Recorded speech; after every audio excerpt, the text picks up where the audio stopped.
And we're live. Blah. Welcome to the Sunday Funday stream of the Great American Experience.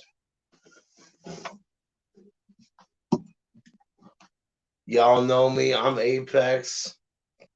Get this party started.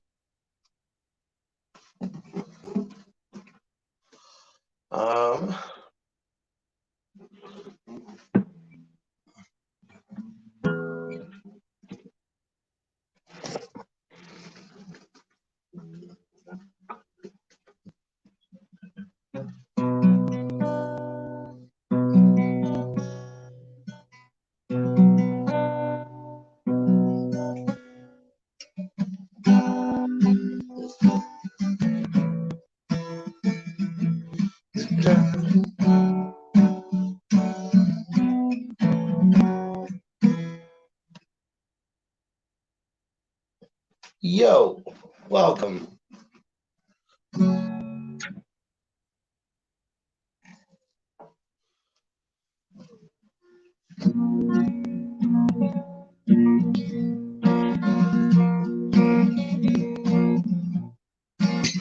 Racy's first. Racy, you are officially the first, sir. That's the first goal. Ooh. I thought I left my lighter upstairs. That wouldn't have been good.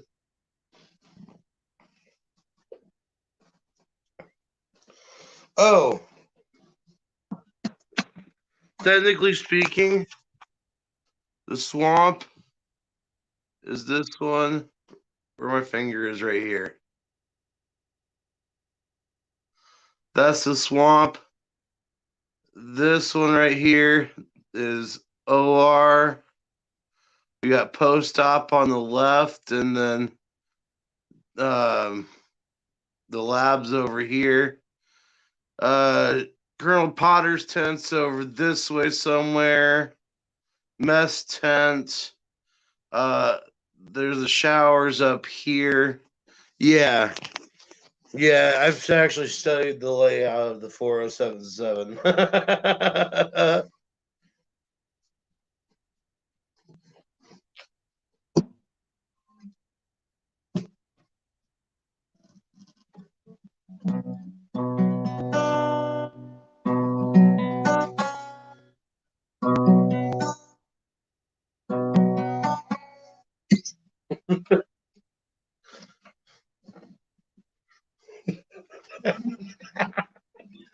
I can't believe it. Like, I've been trying to figure out that little part for like ages. Well, hot list tent, that's actually shoot. Hang on. Let me get out the newspaper. It's like down here somewhere, like that one, or yeah, because I'm not sure actually. That's a good question. I think it's down here, like this one right here, but I could be wrong. So that might be the nurses, and that one could be, yeah. It's been a second since I've looked at the layout. Margaret, hot lips who land.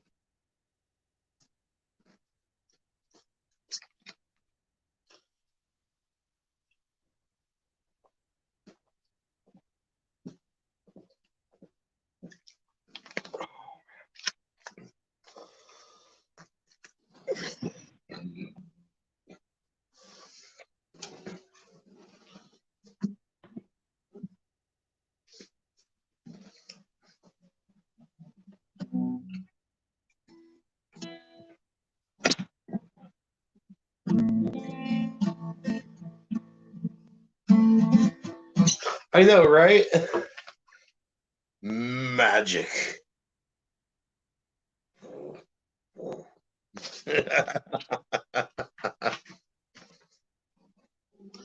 I was gonna do an entire green wall with paper, but then a green screen fell in my lap through Dave's, so I'm gonna roll with the green screen. It's a little more professional.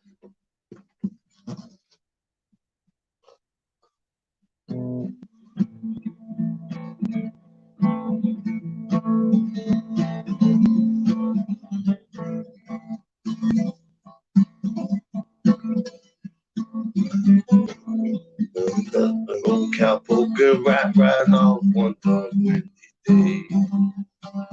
Up on the red, she rests as it went along his way.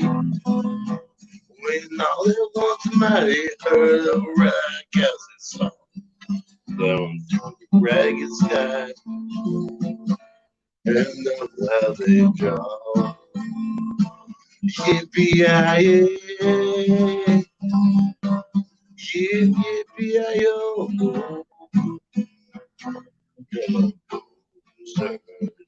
in the sky. The grass was still on fire and the hoods made of steel.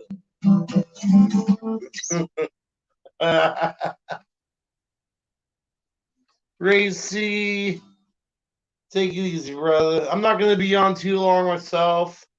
I got to drive to Canoes in the morning. That's a 5-hour trip.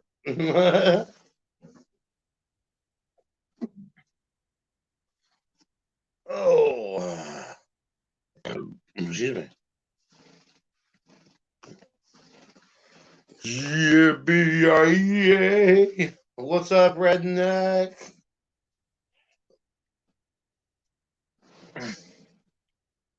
Oh, you know what we got to load up on? Freaking hash. That's what.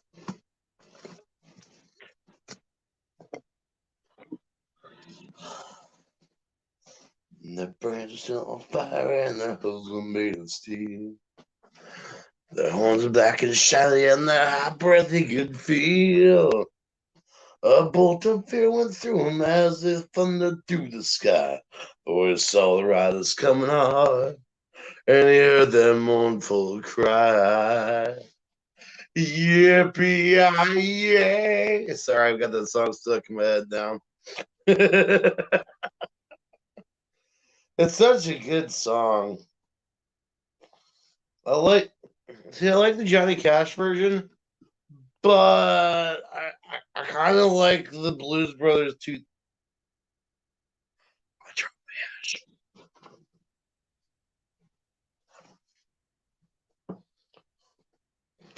That's not good. Where did that go? There it is.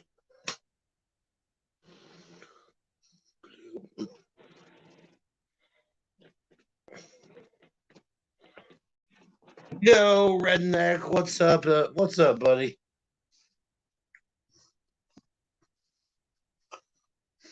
But yeah, I like the Johnny Cash version of that song of Ghost Riders, but there's the Blues Brothers 2000 soundtrack version with John Goodman, freaking Dan Aykroyd.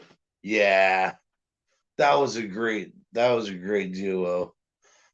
Yes, I miss John Belushi, but let's be honest. Goodman did a good job.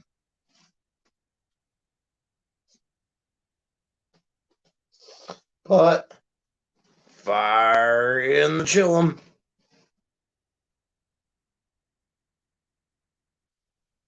Bro, redneck, that's the way I've been all day, man. Like I actually kind of just I ended up falling asleep in this chair. I was like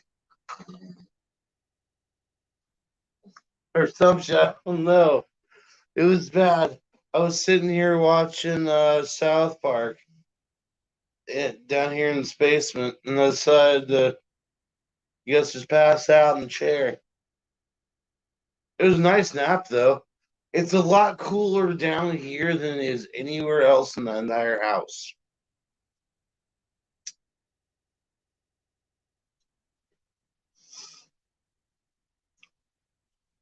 know, a little TMI here, but when I sleep upstairs on the main level where my bedroom is, it's like ugh, sleeping in ball soup. Yeah, that's the way I want to describe it. Trying to sleep in ball soup. It's not necessarily the best time. Too hot.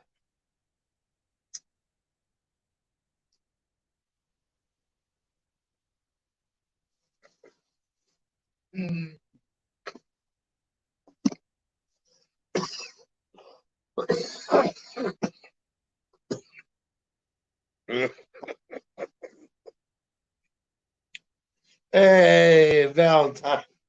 That's hilarious. Of everything I said, you picked up on ball soup. I love it. That's hilarious.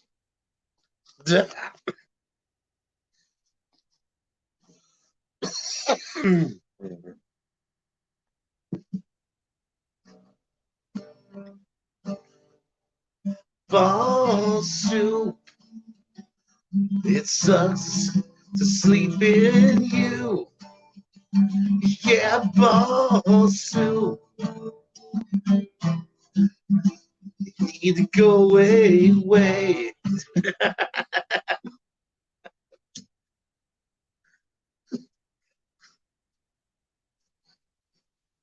No, no, there's no ball soup song.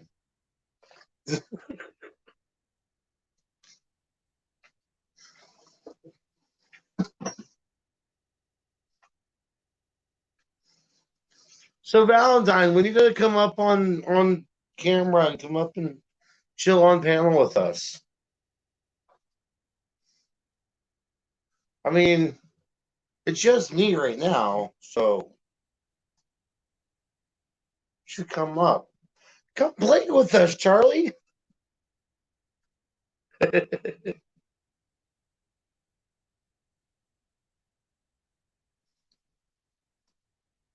Right. There's a stream. There's a StreamYard link. You should come totally you should come chill.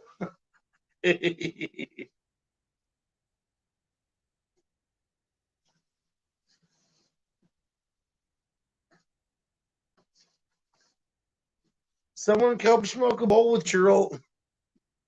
Ah, I hear you, Valentine. I hear you. No, no rush. You know, you can always talk to me if need. Just put something. You know, there's a couple people got my number. Just reach out if you want to talk at some point.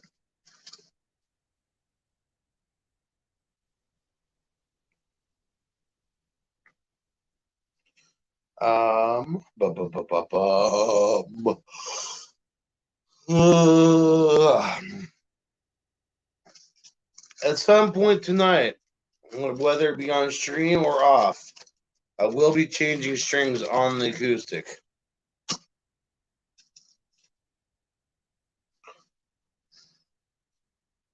I can't do anything from there.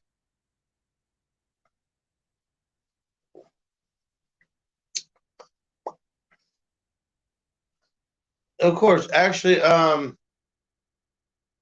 people who have my number are Wizard, Canoes, Miriam has my number, um, and Kay has my number as well. So just get a hold of one of them to grab those. Those. Wow, I almost said those digits. I'm sorry. Yeah. I swear I didn't mean it like that. Yeah, girl, go get my digits. Dang.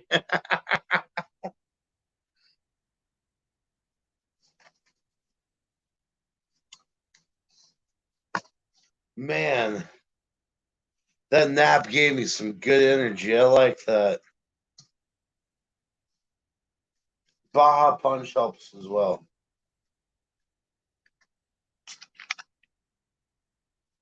Mm. Gonna go to canoes. Gonna go to canoes. I'm on vacation. I'm on vacation. Gotta do my vacation dance. Time to get the heck up out of Indiana. Go pick up some cool ass peeps over there in Ohio. Drive down to Missouri and hang out with even more cool peeps. Yeah, yeah, it's gonna be cool.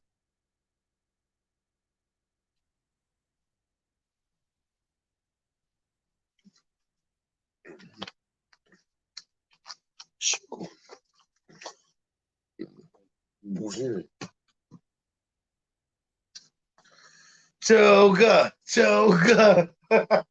Technically, I do still have the toga all made up and stuff from the other night. Dude, that got weird the other night, man.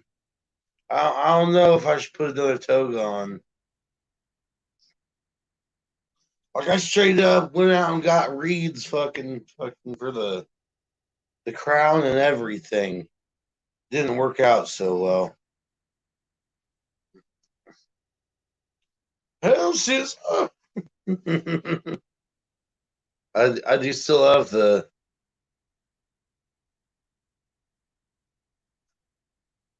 I do still have that. Hell Caesar.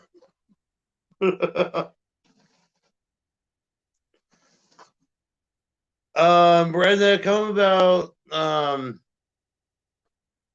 5 hour drive from me to canoes. It's not bad. It could be a lot worse.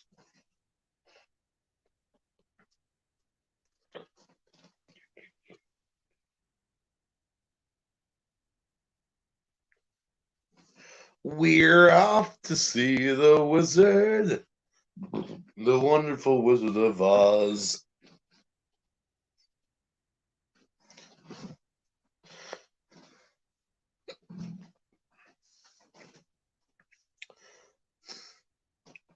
See, I know for me personally, I would probably wind up in that poppy field in Oz, and I would probably never end up coming out. I would just sit back and chill and just, yeah. And that will even be even better if it was a mushroom field.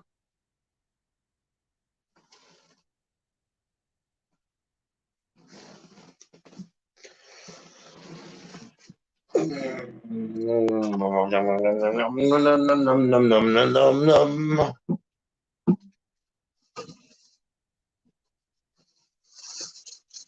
did this go? Which, speaking of mushroom fields, bam! I know I keep bringing them up, but I like my mushrooms.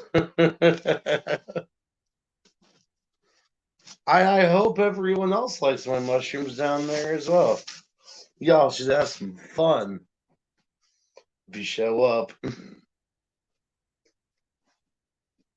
be like, "Doop." Just salt bay that shit with the fucking dried mushrooms.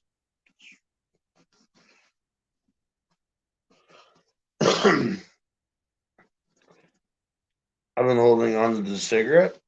I've been meaning to light it. And I will now do that. Natural Nation.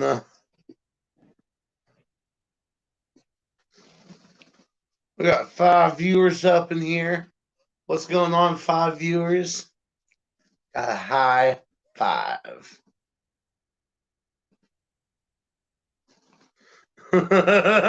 Mushrooms tickle my innards.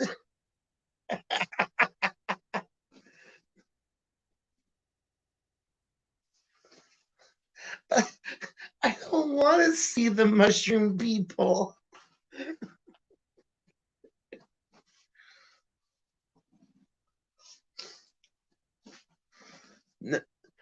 Natural Nation, do they make you feel like a bowl full of jelly on the inside?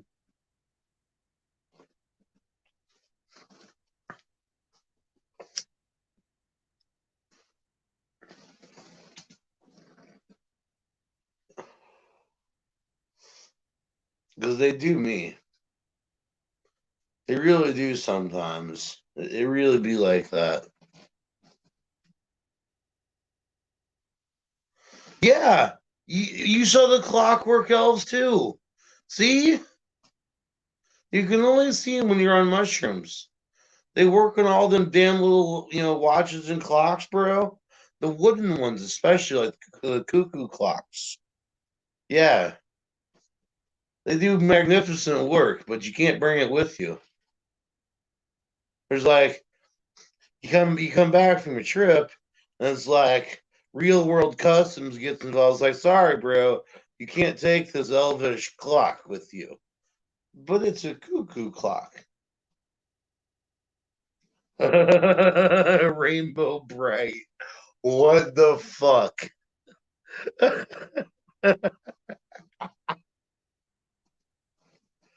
Jesus. No, it's strawberry shortcake. Get your get your shit right.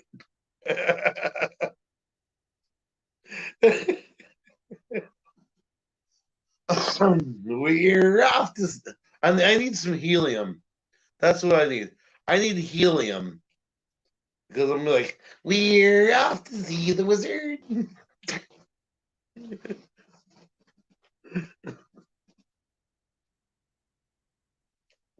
I do like this background though.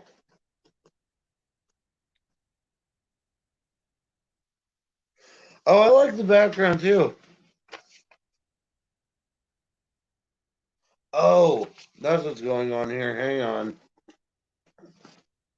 I forgot I was playing with the fading today, and it really didn't do me any justice.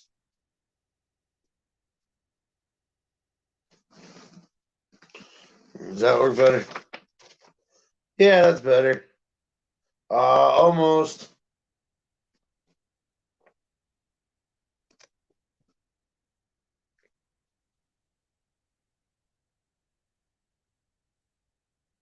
Disappear now.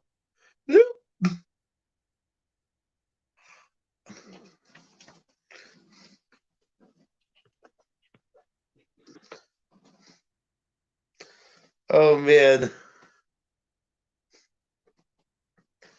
I am a big fan of the Golden Teachers. Um, those things will have your world spun, bro. Like on a reel.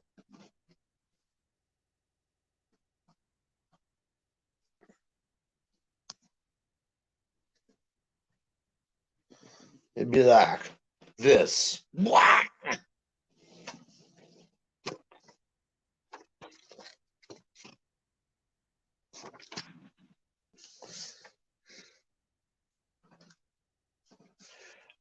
I'll tell you what.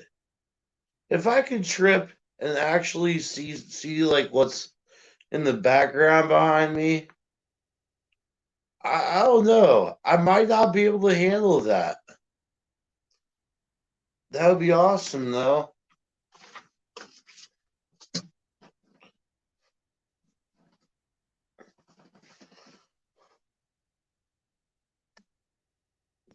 Post.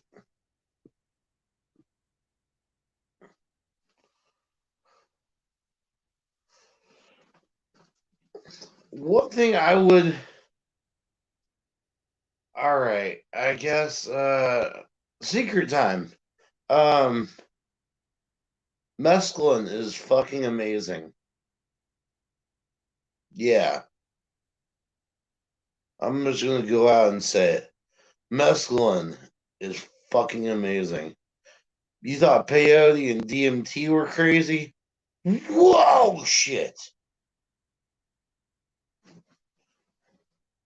Well, here's the cool thing, Natural Nation.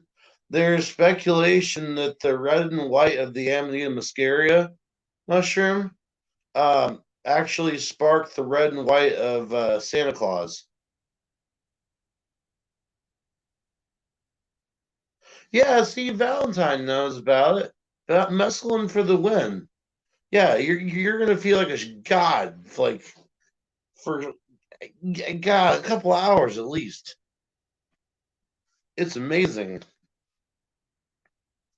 Well, you feel like you can do anything and everything, and just beautiful as hell.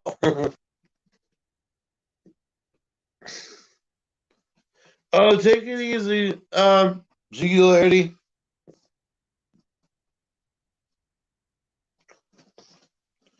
The funny thing is, Valentine, is that um, mescaline's actually. Oh yeah, you absolutely laugh your ass off. Mescaline is actually extracted from cactus, just like through pay. Well, it's the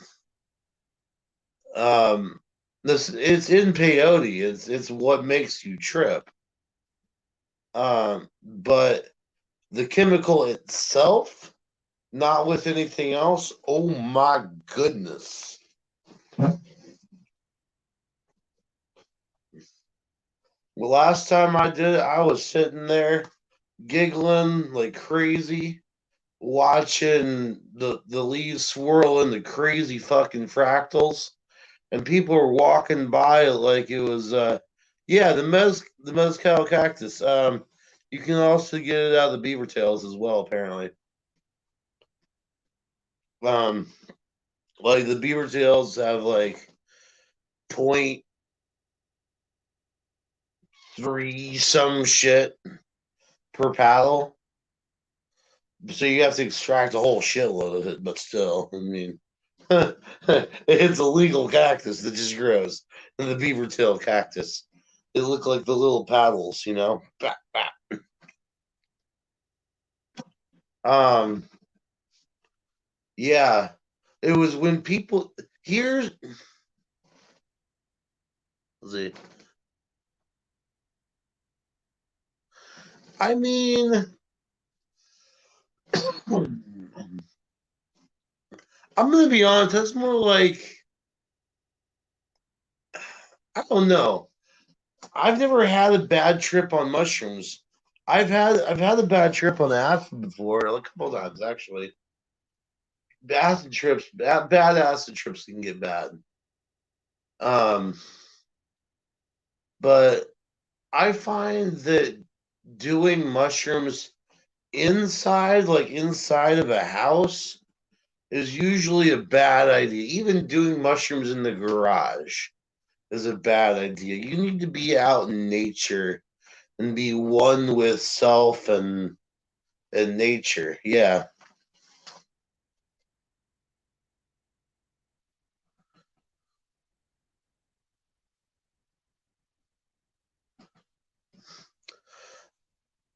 I mean, yes, technically, Snake. Yes, you are right. Yes, for legal reasons, he has to say he's camping. But let's just be honest. Let's call a horse and a fucking, a house a house.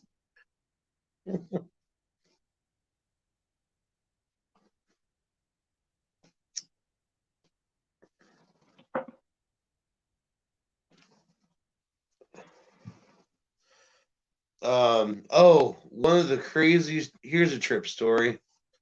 I was playing around with some, yeah,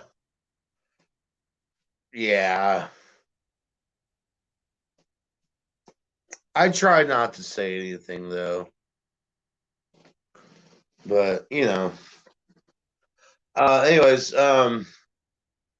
here's a trip story. I was playing around with some research chemicals a while back when I was going to like lots of festivals and shit. And there was one.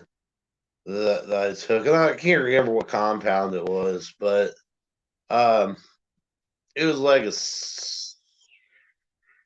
5-6 hour trip. The first hour, about the first hour, hour and a half. Well, first of all, let me put it this way: you hit peak in 20 minutes, and then it's just one big ride after that. Once you hit peak, you're seeing all the visuals and everything. Um, and then what what really caught my attention was the fact that I was in like a giant field, like it was a big open field, but I could hear people on the other side of this field having a conversation. Like I could clear as day hear them having a conversation. So the auditory enhancement was there, and I'll tell it was weird.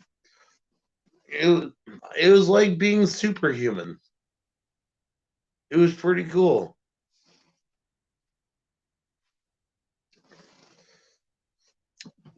Some of those research chemicals you got to be really careful about, though, especially the ones that are like coming from, well, the ones.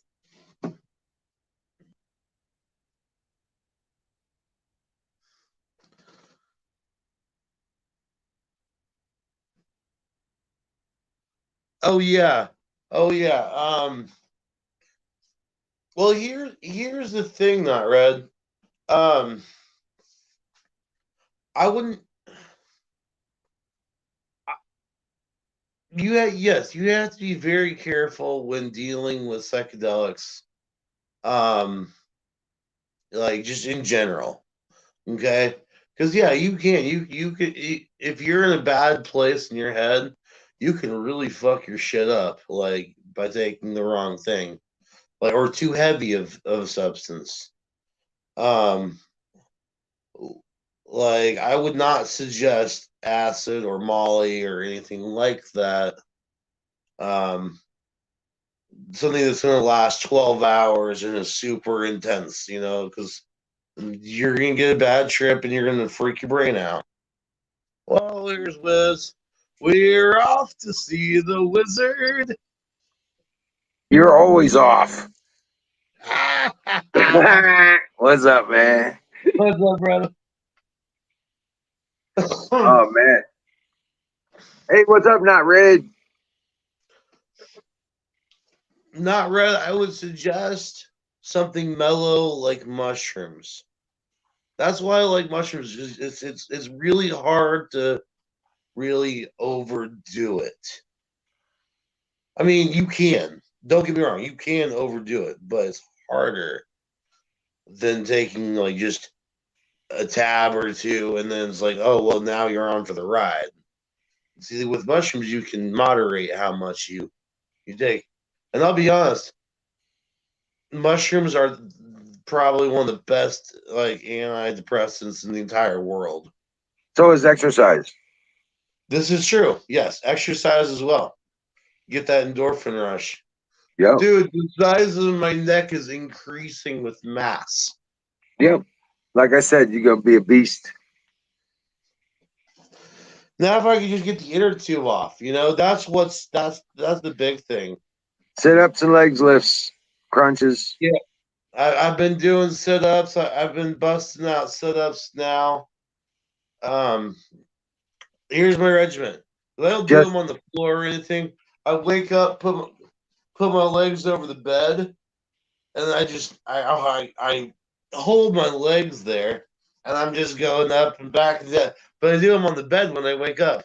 right, but don't even count. Just do it until the muscles get a little sore. Yep, that's what I do. And then I wake up, and because I can't do an actual push up because of how fucked up my feet are and stuff, I'll go to the door frame and I'll just start doing my push ups that way. And I'll do that until I can't lift myself off the door frame anymore. All right, just get yourself a nice set of barbells and like 30 pounders, and just do the curls. Oh yeah, no, well, they're not 30 pounders. I've got some 8 pounders that I've been working with. Just Oh, geez. I know it's light. It's light, okay? But you gotta realize that I'm also doing I'm like sitting there watching movie like full on 2-3 hour movies, not stopping. So it's just a constant, curl. Well, I've got I mean I probably could no, there's no probably about it. I probably should bump up to about, 15 or 15. 20s. Yeah, do some 15s. Yeah. Yeah. But eights are just, Well, you should only do eventually eights. eight turns into something. Right. I would, if I was starting out, I'd probably do fives for a week, and then Right. tens, and then 15s the following Right. week, and then so on and so on. Just keep increasing it once you reach the number of reps you want to do. Like Right. I've got 35 pounds on my main curl bar now. Oh, nice. Nice. So and so yeah, that's what yeah. See, I'm a big fan of using my own body weight as my weights Yeah. because I mean, Yeah, I'm a big proponent of that. Push ups, sit ups, yeah, gravity exercises. Yep. I try to have as little equipment as possible while having a maximum yield you know of workout. Right. And for those And exercises, like that's the best thing. and- That is true. There's nothing better than just trying to push the earth away from you. right, right, using gravity as your scale. Right. And Yep. the other exercises, the cross chest stuff and things like that, is just a rope attached to a weight that's on a pulley on the wall, and you just run the Hmm. rope. Then you can adjust the weight and all that shit. Oh, I'm actually thinking about putting some loops into a well, I've got a 4x4 post that's already in the ground and stuff, and I'm thinking about actually putting like a loop and doing that like backwood style. Yeah. You don't need a lot of exercise. You just need a lot of movement. Yeah, that's one of the things that I've kind of come to realize is that Right. it's You not just about actual set exercise. It's about just getting up and getting out there moving. and doing something. Motivation is the problem. Yeah. Because let me tell you something, if your ass was on fire, you'd be running your ass off. Oh yeah. Yep, you'd be running. Yep, your feet Oh was on fire, you'd be like that guy on the fucking memes. Foot loose. yeah. Right. Right. But motivation is what you like. Fire the Look at you. bull. Fire in the bowl. Yes. Check you out. Right. I'm Made a smoking the little hash chillum. from Made a little chillums. That's badass. it.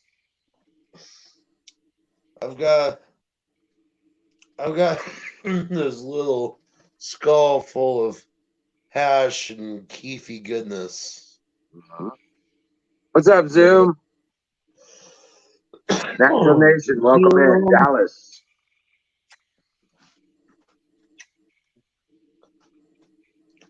I okay. I'm just gonna be honest. As funny as it is to see, you know, an Antifa dum dum, you know, prancing around with his feet on fire. I'm actually getting tired of the meme. Right? It's just overplayed at this point.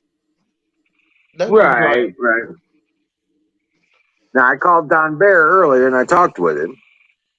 Oh yeah. Yeah, he was talking about maybe doing some kind of meme show tonight.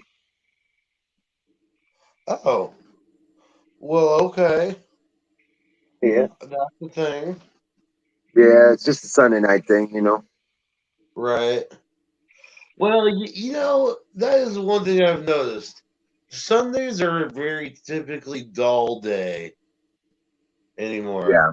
Not much news, not much happens. Nobody's out there trying to Yeah. end the world normally on a Sunday. They're taking a break. Right. And on the seventh day, he rested. Sunday's actually supposed to be the first day of the week. Yeah. Oh. Wait. So wait. Saturday then is supposed to be the day of rest. Yes, Sabbath day, Saturday.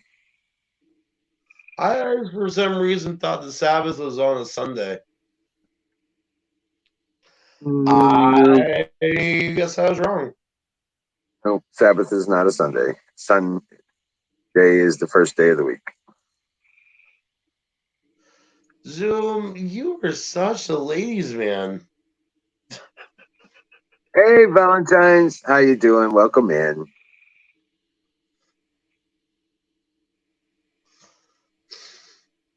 Yeah, Zach's is good. Mm-hmm. Beware, Oh ladies. man, I made grilled shrimp kebabs today, and they were freaking fantastic. Awesome. I had I had a beef stew. There you go. That does sound kind of good now too. Although I've got freaking fried chicken and potato wedges upstairs with some sausage gravy and mashed potatoes. But I have a feeling once Don T gets out here, we're all gonna have sausage gravy biscuits. Dude, I'm gonna be straight up. I cannot wait for that to happen. I It's know. gonna be delicious. I'll provide the eggs so she can throw eggs at it. You know what I'm saying? Right? Hell yeah. God, I can't tell if my face is just fat or if it really is my neck muscles that are actually bulking out there. You I got to guess stop those worrying about upstairs that. are crap, aren't they? You got to stop worrying about that. Just do. Just do. Yeah, Keep doing. Don't worry about what it looks like because your body's going to go through changes as you develop it and you come away from the fat body to the built body. You right. can't, don't monitor it. Don't try to, you know, the only shaping you should be doing is the exercises you do to build muscle. Okay. Stay active. I mean, even if it's just walking every couple hours, walk around the property. I'm just saying, try Right. stay active and doing things, stuff like that. Um, Right. once you get here, I'm gonna work your ass off. Okay. No, that's All fine. That's totally fine. right, I'm gonna give you a sawzall, and you're gonna go around and cut down all the little trees everywhere, so we can clear out stuff. And yeah, Okay. and then we're gonna take the trailer up and get wood chips and dump it on the campgrounds. We need about 4 or 5 loads.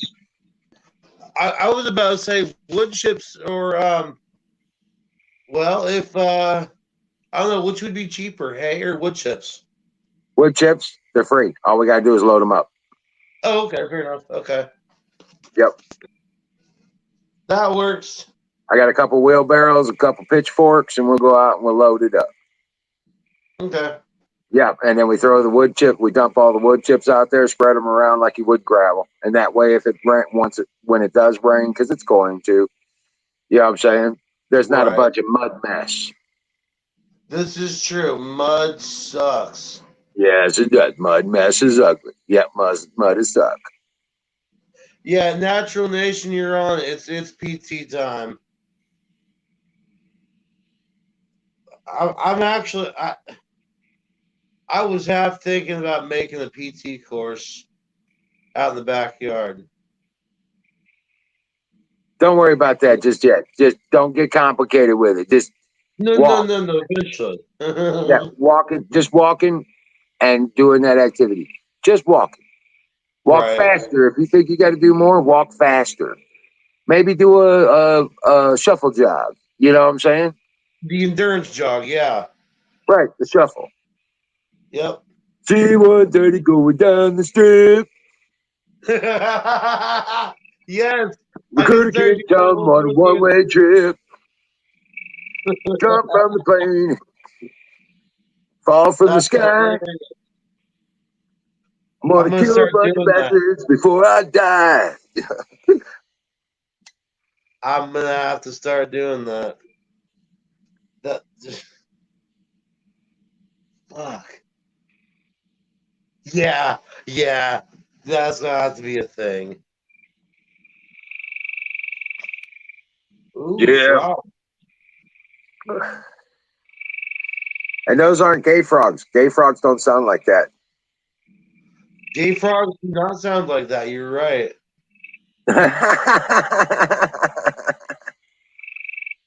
Gay frogs are a little bit whinier and higher They stay underwater. pitched. Yep. Fire in the motherfucking bowl. Welcome in, redneck. Yeah, Welcome in, Hawks mustard seed. 112 degrees here. that's You're having crazy. cold water for dinner. He says he's having cold water for dinner. Holy shit, where you at, Hawks? Dude, it's been raining on and off here though. It's actually beautiful outside. Fucking rabbits are eating my okra now. I got them to stop They're messing in with the my. okra. No. Yeah, they're eating the okra. So we've gotten two of the rabbits, but obviously there's more rabbits. Yeah, yeah. Nature will be nature. Right. And they're eating the big leaves. They're not eating the whole plant. So there's Oh that. no. Yeah. They're eating the big leaves off the okra. So it's not going to grow as fast, but it's going to Right. it'll make the plant stronger. It will if they don't Yeah. kill them. Right. So, but I've got like 40, 50 of them down there. So they just went down the road last night and just cleared off about 20 foot of leaves, man. Oh wow. Right. The green beans are finally starting to come back. Right. Yeah. I got them off of the green beans and they're coming back in a strong way. And Oh now they went to the leaves on the okra. Fucking rabbits. I was out there scolding Ranger earlier. It's like, you see that? Those rabbits are eating our stuff. You got to find them and eat those rabbits. yeah. He looked at me like, I'm sorry, Dad. Oh, poor Indy. Yeah, he's a Oh good man. boy. He's an awesome dog. He's getting so cool. But I set the live trap over next to the okra, so he'll come back. Hopefully, I'll catch him. What's up, Miriam? Oh, Miriam. A pot I love field how of like the Oregon plants. background like emanates from behind my head. So Hawk says it's 112 Oh, degrees, and the pot fields of Oregon plants are loving it. Yeah, oh, I bet. yeah, yeah. My medicinals are doing really well too. That one is up to my shoulders now. Oh yeah, Yeah, it's up to my shoulders. The pot's sitting on the ground in a 35 that's or crazy. 45 gallon uh, planter tub, Right. and the plant's up to my shoulder. It's gonna be tall as I am once it starts flowering. I mine are still sitting. They're just small and bushy. What are you still? You don't have them in the cups still, do you? No, no, they're in 5 gallon buckets. You got the 5 gallon bucket full? Yeah, Okay. You have. Where's your drainage holes? What level are your drainage holes? on the bottom. No, bad. Seal them up. and put the See, hole oh, about it. Yep, and then drill like 1/4 inch holes uh, every 4 inches or so, around 1 inch above the bottom of the pot. So that oh, you have okay. that reservoir in there, Oh, okay. right? Because Well, you got a I, I, 5 gallon I bucket. do It's have, way deep, um, okay. Yeah. about an inch and a half to 2 inches above the bottom of the. But I'd say 2 inches. Give yourself 2 inches because that's a lot of earth in there. That's a lot of depth for the plant Right. in the 5 gallon buckets. So you've got room to reservoir at the bottom there. Trust me, you Okay. want to reservoir and do it about 2 inches. And it's sealing the hole on a bucket's not important. You just use duct tape and it'll seal up. And eventually you'll have to replace it or whatever, but it's not a big. Right. You know what I'm saying? Otherwise, set it in a dish. If you can take the I mean, five I'm gallon bucket. okay with it being a short plant. I have no issue with that. Well, no, it's not going to be if it's in a 5 gallon bucket. Is what I'm saying. Oh, okay. The other thing you could do is you could, since you've got the holes in the bottom, is you could stick that bucket in like an oil drain pan. The round ones you Right. get for $1. Just get, you Yeah. know what I'm saying? Get some of those and set those 5 gallon buckets inside of those, and that'll give you a reservoir level. Okay. But you want that reservoir level, Okay. yeah, and then you're Um, that way all of your nutrients and stuff just don't rinse out of your soil. oh, okay. Okay. Yeah, because on a normal week, I'm watering twice a week.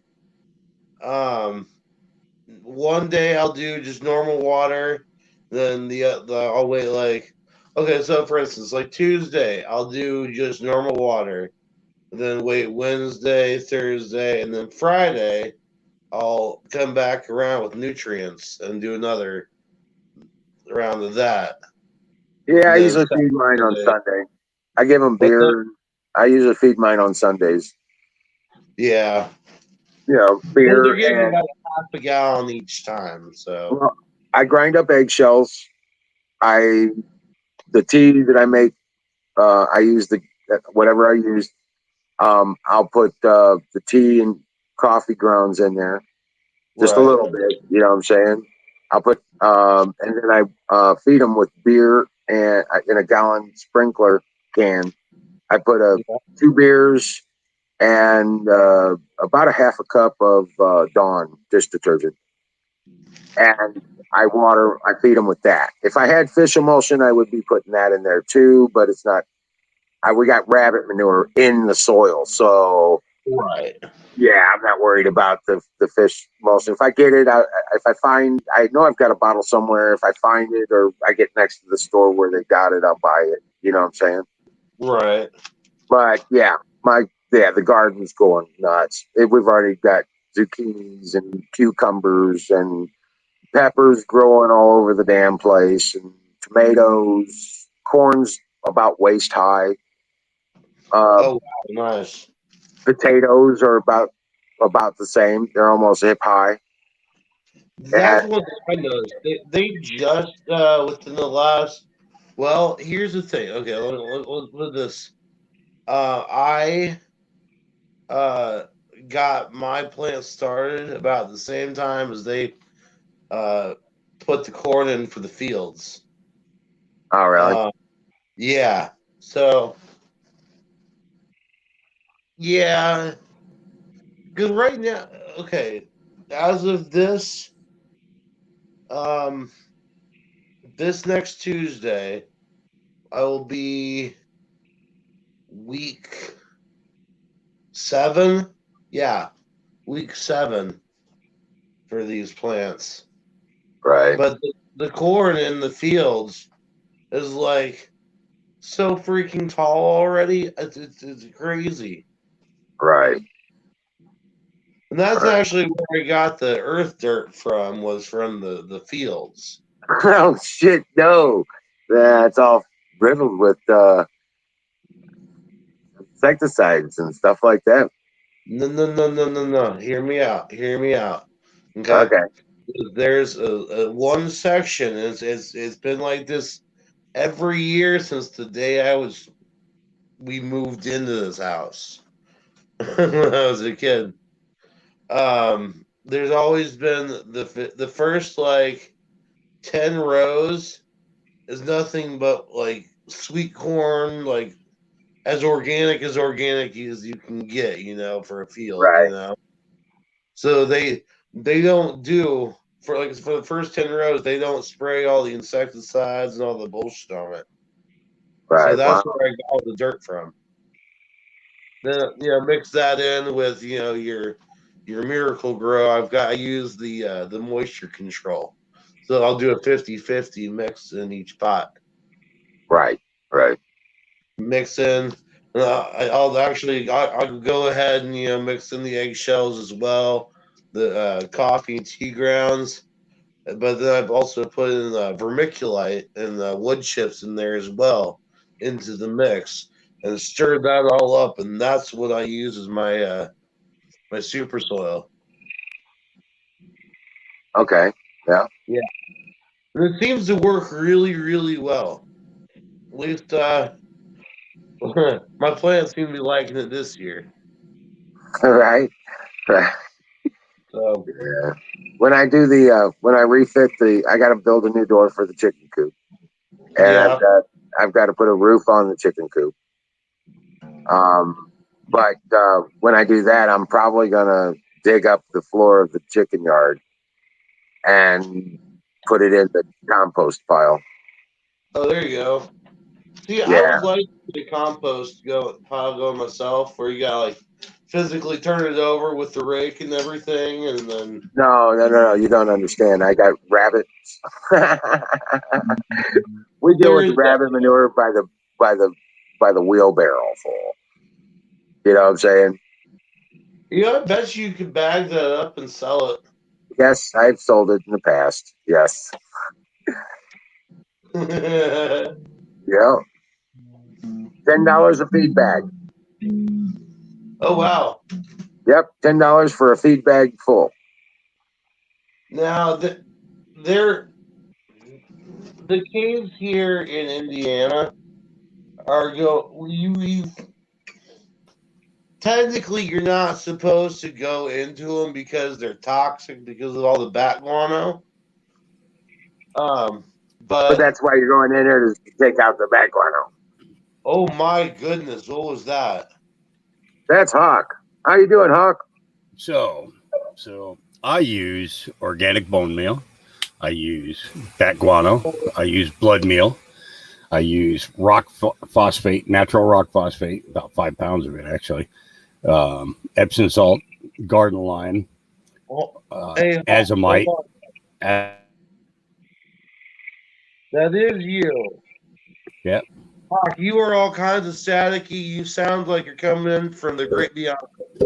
Oh no, I should be in a perfectly clear thingy. I was just on another broadcast and it was just fine.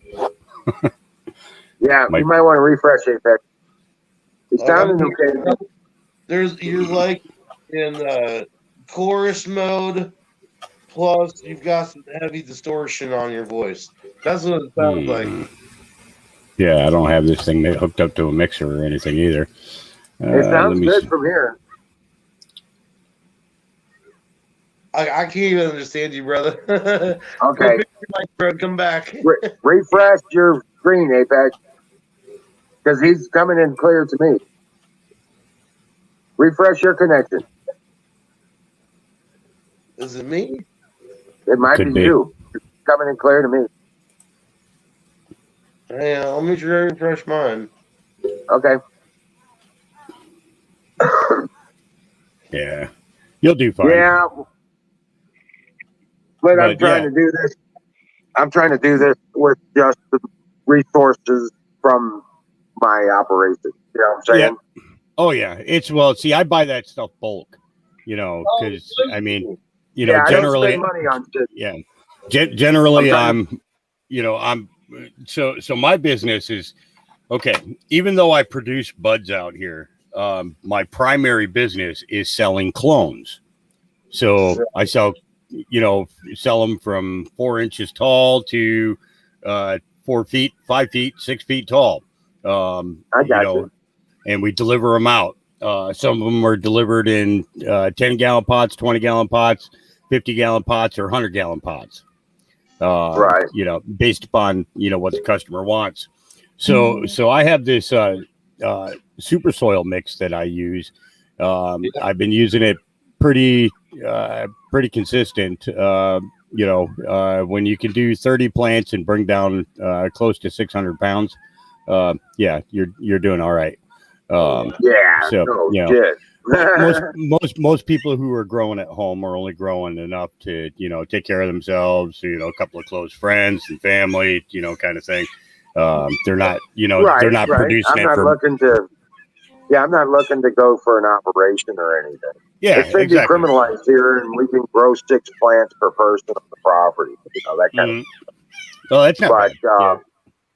So that's more than I can smoke. You know what I'm saying? Myself. Yeah. So, I'd rather just grow what I need and maybe give a little bit out here and there. I'm not looking to make money off of it. Well, see, that's the thing is I don't make my money off of buds. I make my money off of plant sales. Right. So that way then when I got, it's I'm probably the largest medical nursery in the country. Wow. We have patients who come from Washington, Oregon, and California that all come down here to grab their plants. And it's basically because we specialize in keeping these things alive for years. Right. Most people, when they buy a seed, that seed is worth $10 to $20 when they buy it, but then it's worth maybe $800 to $1,200 by the time they're done. I got a pound or two. Right. My objective is every seed needs to fill the value of a minimum of $18,000 each. Oh wow!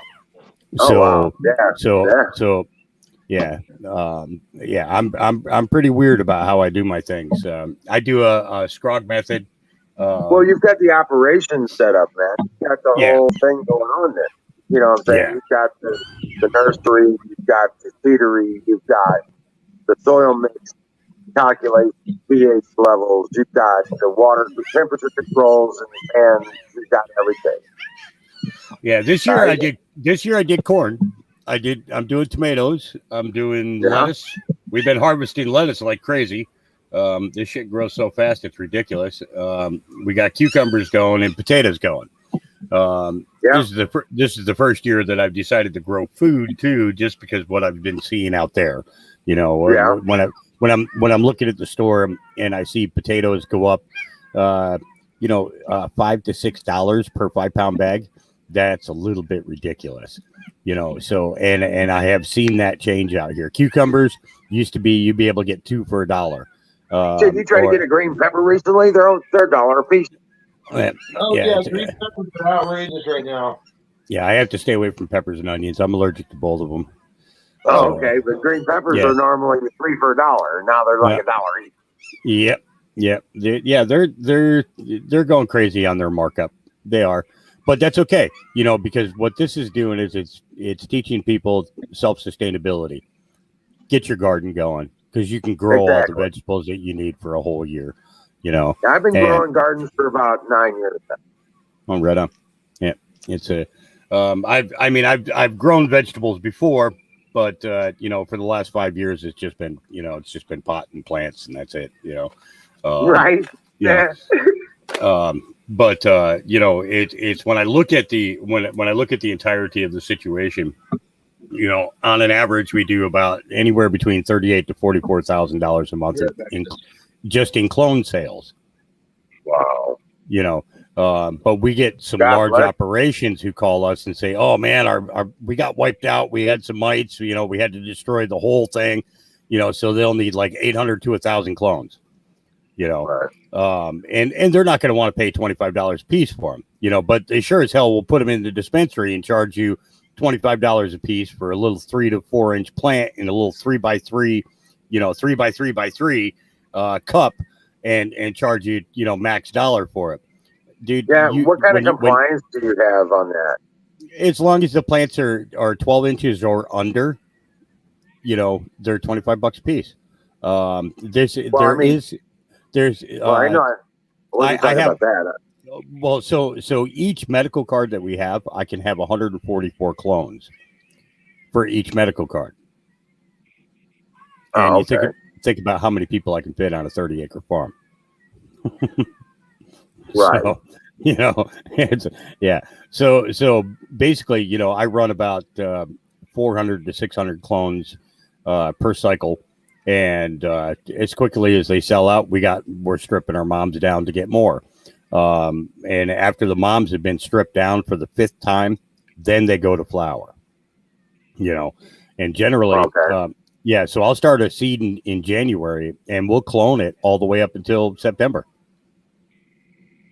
All the way up until September, because it, as soon as the plants flip to flower, so the flower cycle starts at the beginning of the second week, or beginning of the 3rd week of July, and you've got your 2 weeks of fast growth, and then your bud formation begins right around the beginning of August. Right. And if your timing is right, then when you're getting ready to harvest, you're already on the phone with me saying, hey, my indoor operation, I'm going to need 12 to 24 plants of such and such, depending on what strain you want, and generally we keep up to 130 strains going at one time. So so people can always come back and get the strain that they need, and that's the whole point of it. When you have a medicine that actually has real medicinal value and gives an individual back their life, then the objective is to be able to provide them with that strain year round. Generally, I try to have a minimum of 3 strains per category of each illness, so that people can switch around, and not be using the exact same thing every time. But we Correct. produce RSO for them. We make salve for them. I had a guy out here last night. He pulled in last night, and the guy was in pain. He's had his L7 and L8 removed in his back, stuff like that. And this Right. guy's been nothing but pain since the day of his surgery.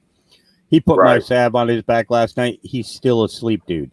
Even in 112 fucking degrees, he's still asleep.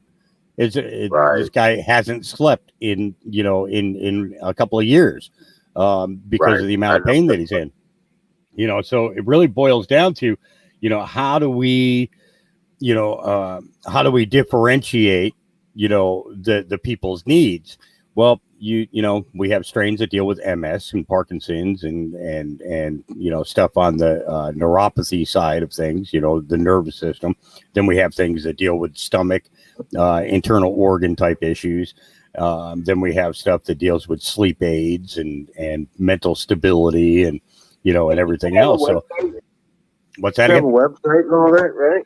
Yeah, youcanatu.com. Go ahead and post it up in private chat, and I'll propagate it for everybody, so they can go check it out. Now, we used to only do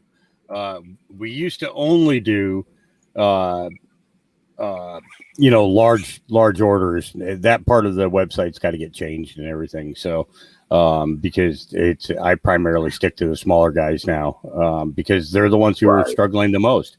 I want to make sure that they have everything that they need. And, to me, it's so prime example for you. We took the Black Domina and we crossed it with the Hindu Buddha Kush, and we created a strain called Black Buddha. And then we sold it out to Greenhouse Seeds out in Amsterdam.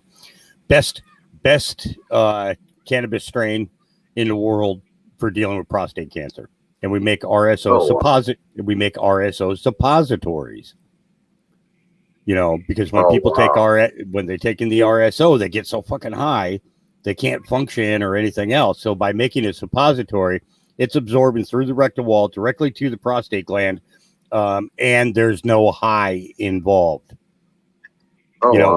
Sure, you feel gooey for 30 or 40 minutes in there, but by the time that thing absorbs into and takes care of the issue, your pain's gone, the discomfort's gone, the swelling's going away, and you're killing off the cancer all in the same thing. And you're Nice. able to work. You're able to have your life. You have control of your life. Same thing for women sticking them in their vajayjay. You got some type of ovarian cancer or something like that. Why not deliver it directly to the source, and instead of swallowing it down and trying to and waiting for the waves of high that are going to come at you, hour after hour after hour. We want you functional. We want to give you your life back. Once you have control of your life, then at that point there, everything else is gravy. Right. I've lost way too many friends to cancer, and it's always at the last minute that they call me, man, I wish I had listened to you and started on this, and we could have beat this and everything else. And it's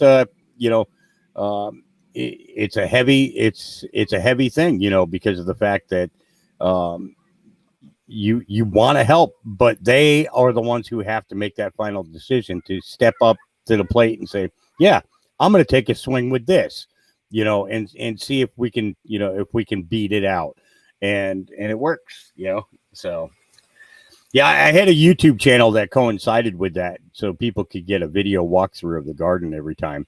And the YouTube took my channel down. 15 and a half years of educational cannabis growing videos for medicinal growers, and they took the whole site down because I have to tell the truth, they don't like that. I'm not going to lie to people. Especially where it comes to about cannabis, this is something that literally saved my life, and multiple times. It's like my dogs. My dogs are my heroes because they in turn have saved my life multiple times. When Doc was still alive, he's the one reason I started smoking, because he told me I was given. I have anxiety disorder. And I've been dead twice. He said I wasn't going to live again. We had to find a way to make this work. We've been through all the medication stuff, and he then turned around and told me to try. We came around to marijuana, and my biorhythms, everything started returning to normal, and he was able to release me from my DOD, day of death, determination. Basically, within 60 days of me studying, my biorhythms didn't just get better, they corrected. And I said, well, what do I do now, Doc? What the fuck? I can't get this job. This is back in early 90s. I was like, I'm not going to be able to have a job if I got to smoke this every day to stay alive. Your phone just went all choppy. Yeah. He told me the best advice I've ever heard, and it's worked for me ever since. He says, find something you love to do, and then find a way to make money to do it. Yep. Yeah. I just don't like the way that they set up the regulatory system. They really screwed the growers that actually gave a shit about patients and were growing for patients and giving it to the patients.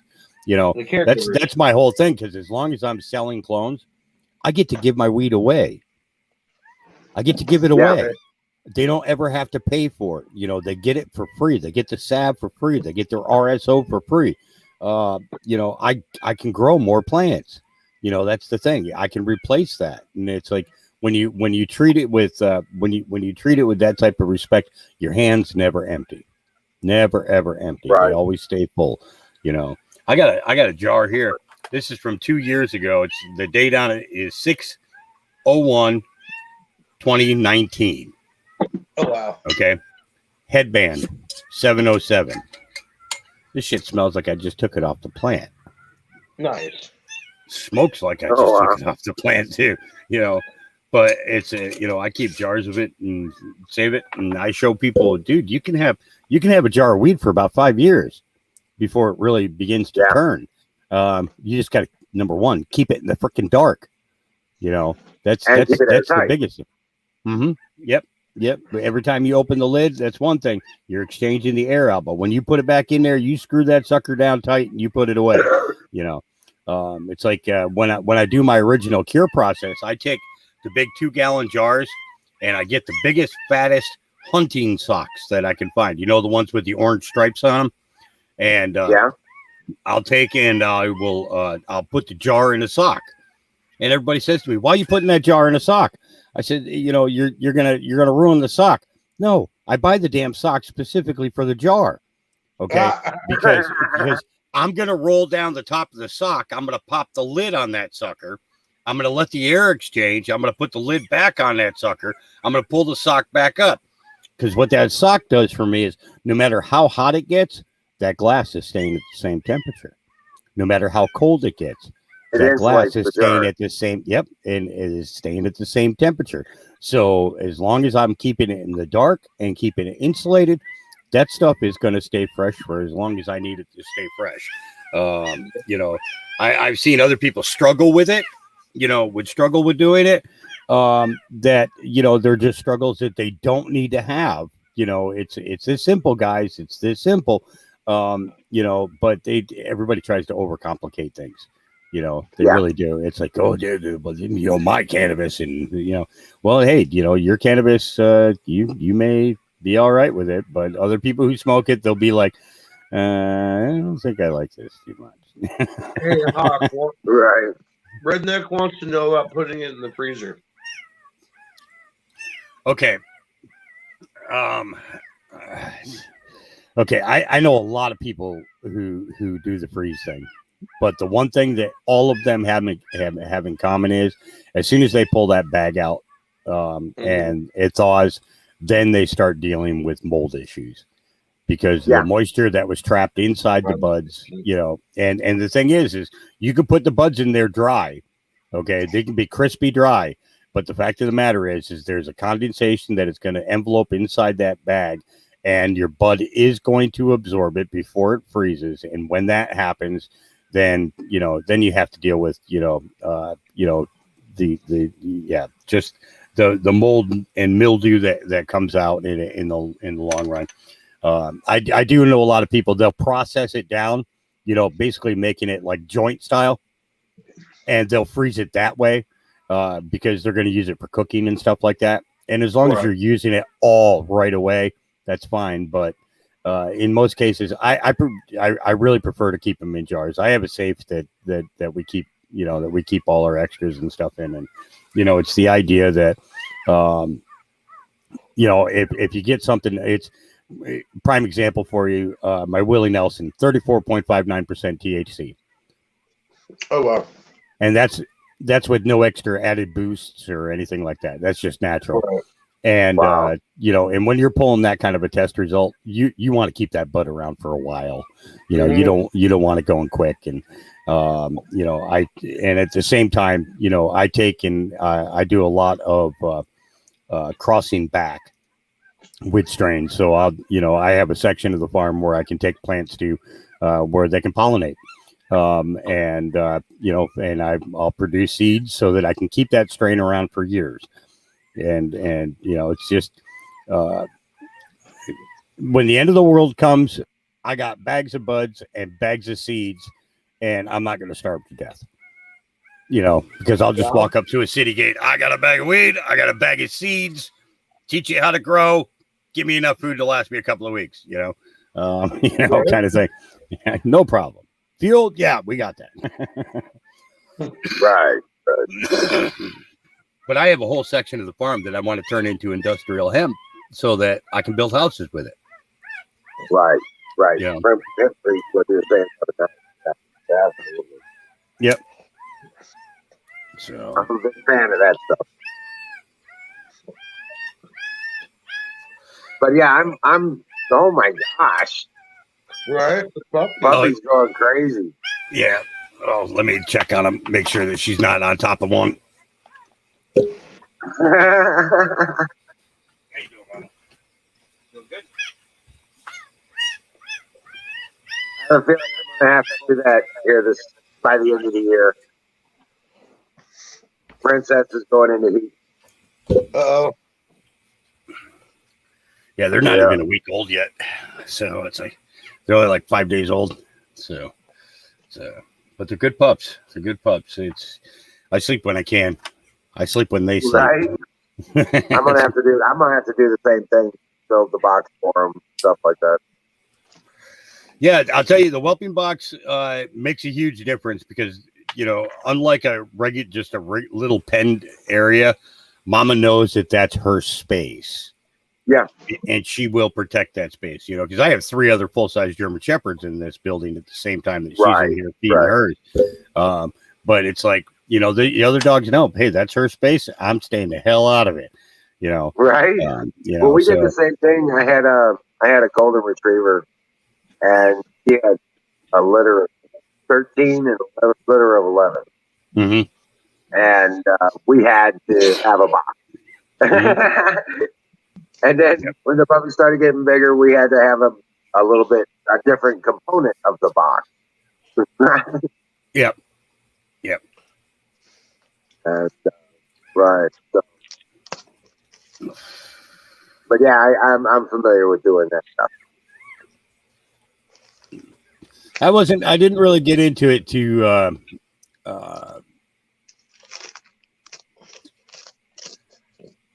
be a breeder. I know. It's just my pets. It's just my pets, and I love them.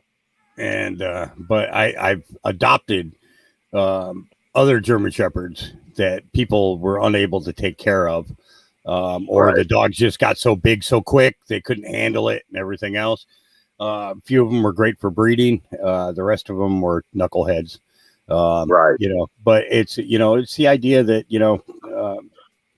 giving them a chance to live out their lives, and let them be dogs, But the biggest thing about Shepherds, they got to have a job. German Shepherds, they have to have a job. Oh, yeah. They have to. Well, my Anatolian Shepherds they're all over it. They know. Mm-hmm. But we've got to have a job. We've got nearly 90 acres out here, so they run, when they want. You know what I'm saying? Yep. Yeah. So, they even run the neighbor's property back and forth too. They go play with the cows. They're so big that the other dogs don't like to play, so they go over and play with the cows. Yeah. And right, so they're not fighting with the cows or trying to take them out. They're playing. So, but yeah, so I keep giving them eggs because they don't have chickens. Yeah, I keep running eggs over to them, so Yeah, the dogs all get the big ones. They get a 3/4 of a pound to a pound of chicken breast mixed with their dinner every night. We have a connection for getting. Yeah, they bring me 30-pound cases at a time. I get one every other week, pretty much. And as the pups grow and they get bigger, once they hit about the 1 year age, then I start. They start getting chicken too. But it's it's great development. The proteins for them are incredible. I only feed them Royal Canin dog food. Breed specific German Shepherd breed specific dog food. And, I do a high protein meal, solid. You know what I'm saying? The good stuff, good beef based stuff, lamb based. Yeah, and then I give them eggs every day. Yeah, it's like 3 eggs every day. Yeah, that's good too. It's generally I give them if I'm gonna give them eggs, I give them scrambled eggs. Put a little bacon grease in there with them, and they're super happy. They think they're eating bacon, but it's awful soft. But I can tell you this much: they're hunting their food. They're hunting the rabbits. They're hunting the wild game out here as well. He gets raccoons, and he don't eat the possums at first. He just throws them around the yard for the most part. Squirrels, shit like that. He drug a deer carcass out of the woods sometime back.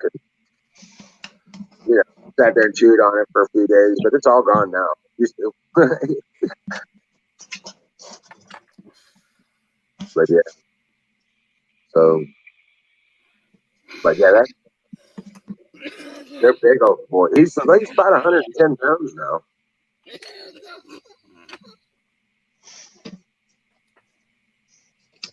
Yeah, and he just reached a year and a half. I'll tell you, that gets down in there and it sticks around. Fire in the bowl. Yep. Brought to you by Sausage Gravy Biscuit Farm.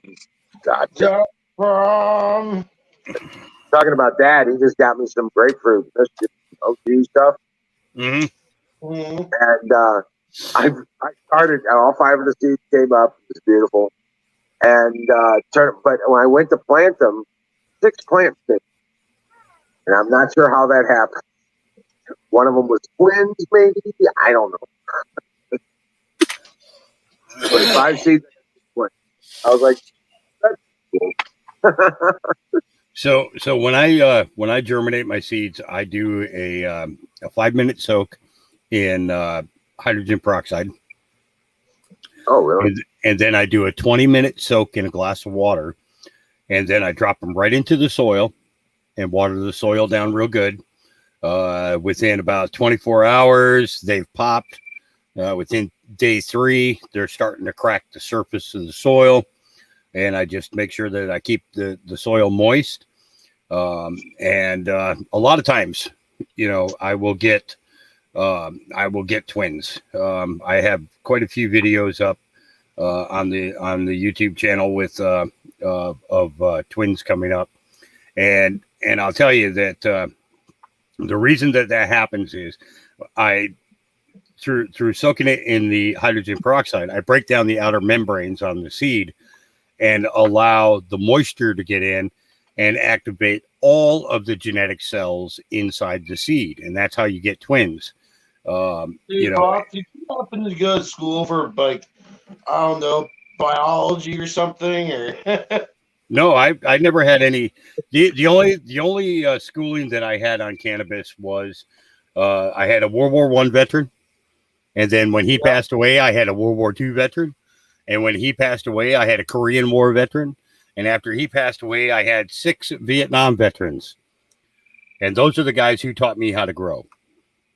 Oh wow! Okay. Yep, that World War I veteran. He was absolutely the best, and he always said, "You can't tell any of my secrets until I die." And once he died, I started telling everybody his damn secret. Right. I was like, yep. It's you want to make it. You want to make it in this business. Then you need to, you need to pay attention to what you're doing, how you're doing it, and then how you represent it. That is the biggest thing, because you can have the best product in the world, but if you represent it wrong, you're going to go nowhere. But Hawk, all I do is I get a Tupperware container, right? Mm-hmm. Just flat bottom square, and I turn around and put a paper towel down in, half of a paper towel across the bottom.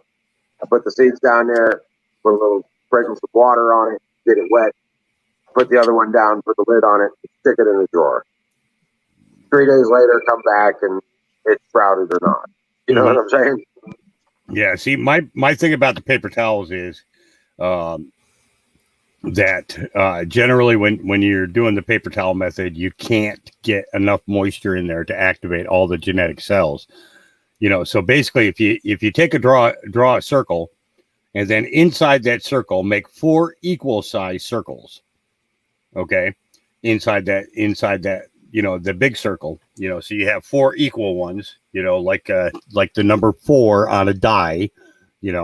So you think the die, the dice is your is your seed, and inside that are going to be pockets of genetic material. Which one gets activated? Well, the thing is I'd like to get 2 of those to activate, or maybe even 3. And I pulled triplets quite a few times. I pulled triplets out. Sorry, that's still sitting down there. Wow. Get you something to drink. Drink yourself some water. Yeah. And but it's the idea of activating all of those genetic pockets. And when you're a breeder, it's the idea that you want to get the reflection of both parents coming out in the strain that you have. And you can't get that from just popping the seed and hoping that you get it on the first shot. Right. No, you need to soak it for a while, let more of that material get activated, so that way they're deeper into the science of it. Yes, I understand. And that's the thing is, I try to keep the science out of it, because they've already done all the fucking science on this. Everybody says, "Oh, they need more money for research." Bullshit. You do. All the way up until 1978. The federal government had a medical marijuana program going and a marijuana growing program that started back in the 30s. In 1934, they started doing all of the research. They did years and years and years of it, all the way up until 78. And then when the University of Mississippi got robbed and the G13 and along with 139 other strains disappeared, which happened to show up someplace that I happen to know about. Yes. I have that original G13. Oh wow! Son, that original G13 fuck people up. Yep. It's I have a video here on my computer somewhere where it has of me growing that out the first year that we came up to this farm, and it was probably I think it was probably the one video that I was glad that I made in all the years that I've been doing this. It was the one that I was happiest that I made because of the fact that it really showed the characteristics of the G13. Let me see if I can pull this out here.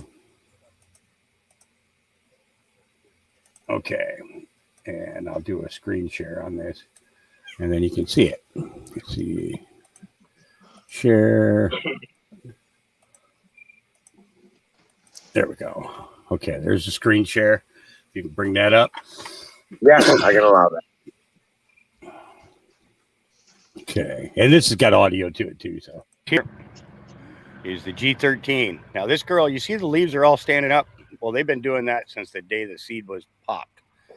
Every single leaf has always stood up perfectly straight. G13, old school. Wow. Back to 1977. I wonder what that could be. Okay, this is another one of the cleaners. That's a TGA. She's about a week ahead of the other one. So yes, her production is outrageous. Very, very pleased with this strain. And the fact that, the one thing it upsets me is when people tell me that you can't grow certain strains in Oregon because of the weather. Bullshit. If you know what you're doing and you know how to protect your plants from, powdery mildew and everything else, then you got one leg up. This is another one of the cleaners. Look at how well formed this is. She'll be ready to come down in a couple of days. She's getting another Willie Nelson there. Okay, I'm going to pause you out. So I grow that every once in a while. One of our Samoa. She's a little one. She's just purpling up now. That's when you know she's done. Indoor or outdoor, she finishes the same way. Beautiful, beautiful purple colors. A lot of taste of the purple in that bud. Yeah. Black Russian. Did you say the taste of the purple? Ugani. This is my pure Afghan skunk crossed with the pre-79 Euphoria that we use for PTSD around here. It's also it's a great accompaniment to the Wonder Dog. I had pneumonia when I shot this video. This is the Purple Pheno of the Locomotion. I've been very, very impressed with this strain. We finished off the green pheno. The purple pheno seemed like it was going to take a little bit longer, and yeah, she's gone over a week longer.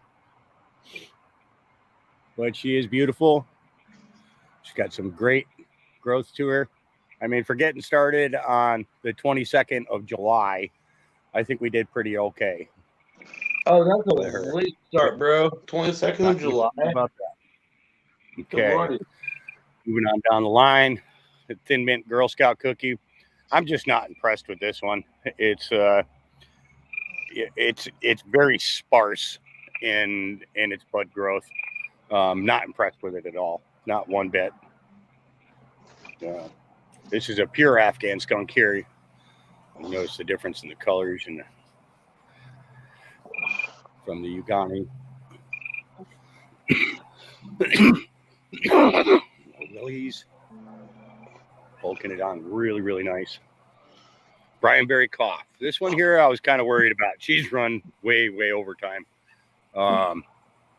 This one I'll do indoor the next round because I know what she's capable of indoor. Outdoor, I needed to be more prepared for her this year, and I wasn't, unfortunately.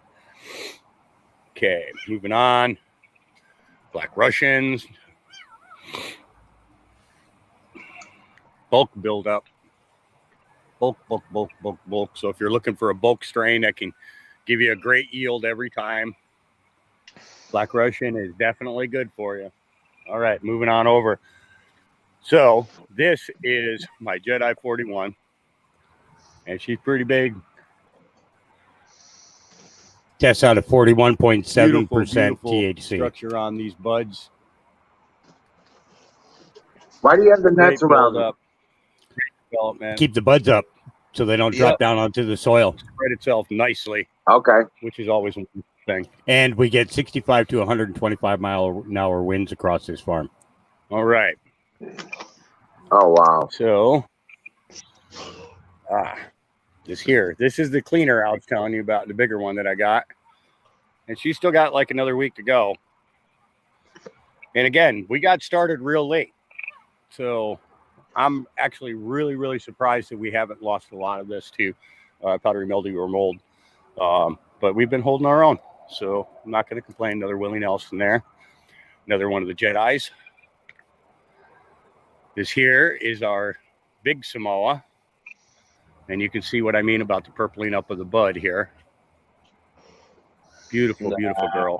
That's beautiful. Great development, great production. Always happy with that. All right, I'm going to move quickly here on over to the Wonder Dogs. Batteries, that's not to stop the bugs. It's Here. from falling onto the soil. Check out that Afghan. Damage. So this is this Wonder Dog. I'm super 15% impressed with. CBD, 20% THC. Great buildup. Great Pakistani Citral CBD Kush crossed with BX2's version of the Chem Dog. Okay, so over here to this Afghan skunk. And this is a pure Afghan skunk. The seeds of this were gotten off the side of a mountain in Afghanistan back in 2007. Excellent yield. And I mixed that with we've been pretty much any growing strain. it ever since. As I pull males. This is one of the kabooms. I'll show you the other one here in a minute. This is one of the twins. So this one here is kind of, I don't know if you remember in my prior videos, the cuvee, two different phenos of the cuvee that came from one seed. Well, this is the same thing with the kaboom. This is the second pheno. See how packed she is? Where the other one has got more airway in there.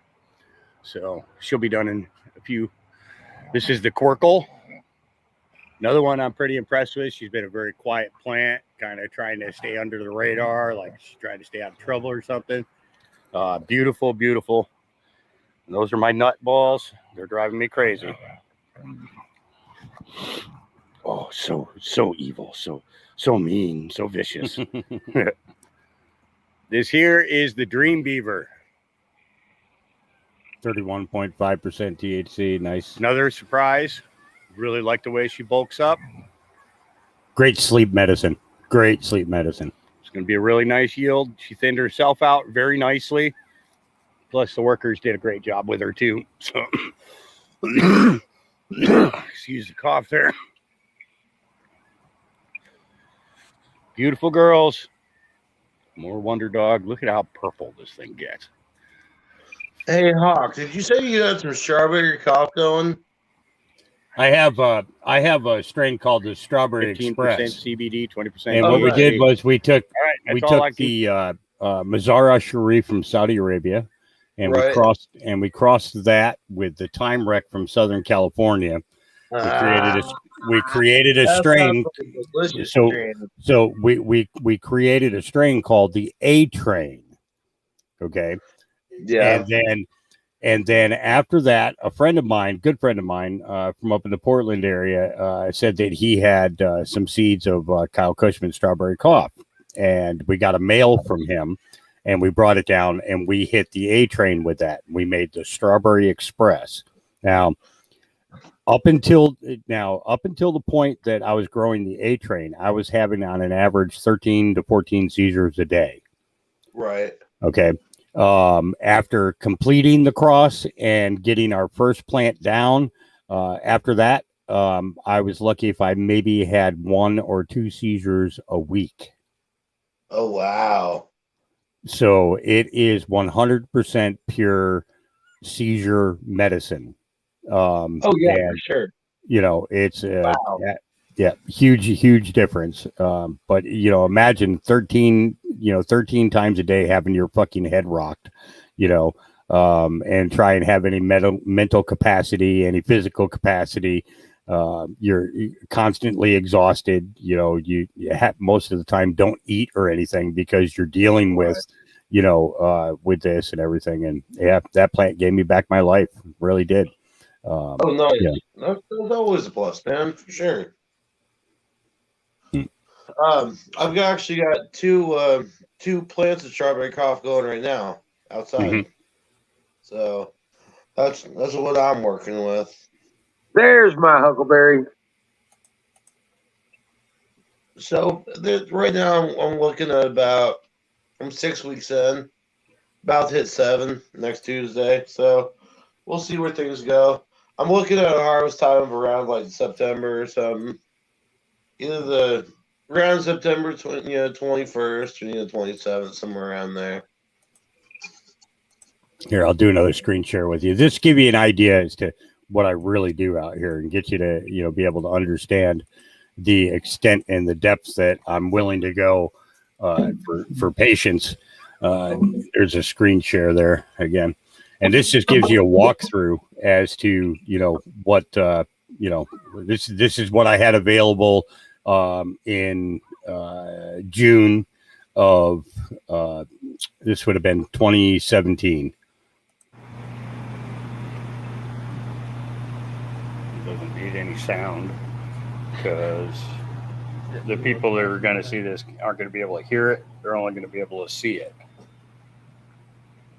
That locomotion is huge. Yeah, it's like coming up big time, huh? They've only been in pots since the 2 days. Very nice. Great Infernos. King Tuts. Ultra White Amnesia Haze. Blue Cheese. Honey Badger Haze. Blackberry Mango Afghani. I call it the BMA. It's the Blackberry Kush crossed with the Blue Mango and the LR Afghani. Samoa. DJ Short's Blueberry.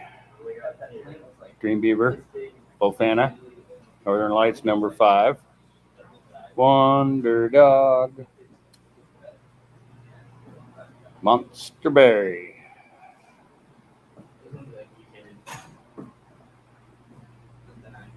£9 hammers. These are Granddaddy Perps. Getting ready to go to flower. Now you ship those all over the country, or how does that work? We can't yet until they change the federal laws. We're restricted to having to just for in-state. Right. Now, with everything that wow, everything you're doing is like Oh, good. So do you have like a main dispensary that you deal with or something like No, that? they come out. The people come out right out here to the nursery. They get to pick out what plant that they want to take home with them. It's like each every grower's got like little quirks. You come in. Each grower's got little quirks. So it's like, some like them tall and lanky because they're going to super crop them. Some like them short and stout, because they've only got so much growth space. Maybe they're growing in a 4x4 tent or something like that. So it's the idea that they get to select the strain that they want and then the size of the plant that they want. Maybe they want to eliminate their veg period completely and be able to come out and pick up a plant that's the size that they need it to go to flower right off the bat. Right. So that they're not, so that way they can do 6 harvests a year with 60-day strains, with 60-day flowering strains. They bring the plant home and they throw it right into flower, and if they do that 6 times a year, they get 6 harvests a year. And it's, it's so much better, Right. it's the ability of what, you're able to provide for people and stuff. And it's, but like, I wasn't kidding, it's on an average, we're talking 130 strains going at one time, in order to take care of everybody and give everybody what they need. And I'll tell you, once you give that to them, then they keep coming back because they know that it's quality. Now the thing is you walk into a dispensary, you pay $25 for a 3-inch plant, Right. in a 3x3 cup. Out here, they come and they get a plant that's almost a foot tall and in a 1-gallon pot, and that means that 1-gallon pot's completely filled with roots. Right. You're gonna have success with that plant. Whereas if you're bringing it home that little 3x3 cup, say you buy 10 of them, 5 or 6 of them are going to die. Oh, right. These are my cloning machines here, and it's we keep everything labeled so we don't get anything mixed up. We Right. So everything goes for laboratory testing. We Right. So so it's like when you got these when you've got these all these different genetics and everything, and you got all these seeds and everything.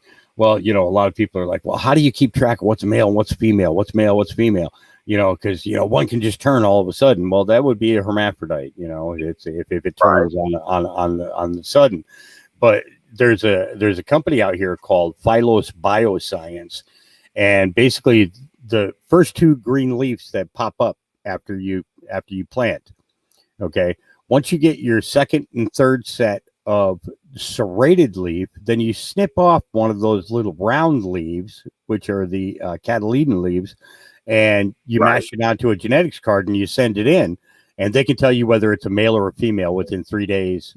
After you send it to them, within 3 days you get the results back as to whether it's a male or a female. What's that cost? It's $15 per square. And it's so it's $15 per plant. But the difference is this: I didn't spend 125 growing it to find out that it's a male. Right. Between the food, the soil, the lights, air conditioning or CO2 or whatever, you look at those situations and it's like, holy crap, how do I, call me old school, but I prefer just good old visual identification. Well, you can actually tell through the seeds what's going to be female or have the higher potential of a female to male ratio. Yeah, well, there's generally stripes or leopard spots. The other thing is generally there's a pucker at the bottom of the seed as well, but that's not 100% guaranteed. The top of the volcano. Yeah, but it's not guaranteed. I mean, I've been professionally in this business for 20 years, and I've been doing it for almost 30. So there's no way to guarantee that. 100%. Never. Yeah. So with the phylos, when you've got 130 strains going with 1,000 plants at a time, you don't want everything getting pollinated because of that one plant that you decided not to test because, well, I don't want to spend the $15. Well, I'd rather save the $95 to $115 that it would have cost me in growing the damn thing to find out that it's a male, and then how many other plants would I have to destroy because of that male? You know what I mean? So it's, because you don't want to, unless you're producing seeds for a living, that's not something that you want to do, but I've been known to go in and pollinate an entire greenhouse intentionally just to harvest seeds. So my Samoa, which is a pure island indigo from the Isle of Samoa, it's their land race. Okay. That thing there, the paddles on that, per leaf on that are anywhere between 3.5 to 4 inches wide. Every single one of them. I mean, they're huge. And the thing puts out like a hooker on Saturday night, and that's the biggest thing. But for sleep medication, probably one of the absolute best I've ever seen for sleep. Deals with high extreme pains, deals with migraines, especially back pain and hip pain. And it's like, wow, we got this covered, and we can take advantage of this. And, it's the idea that if you get a full night's rest, when you wake up in the morning, you're feeling even better, and that's what I do. I do my best to do my part, but we grow in a lot of different styles. We have LEDs, we have Gavitas, we have HPS 1,000-watt, kickers. We also do, outdoor, natural sun. We also have a light called the Sun on Demand, which produces outdoor buds indoor. Oh wow! Yeah, Sodium. They're $5,000 per light, but they have a 10 by 10 solid footprint with a 20-foot overcast. If I took that light, put it outside, put a cone around that light, I could shoot that light 1.25 miles without any interruption whatsoever. I mean, literally, Wow. It's freaking crazy. Yeah, it's put out by a company called Adventus, and the name of the light is actually called Sun on Demand. And basically, what it is the light can be set to whatever hemisphere you want. So, say for instance, I'm growing Colombian weed. Well, I would kind of want to mimic as much of the Colombian sun as I could get. So we set our humidity levels, we set our our temps, to coincide with what they have there, and then we set the light, and I'm producing like it's outdoor in Colombia.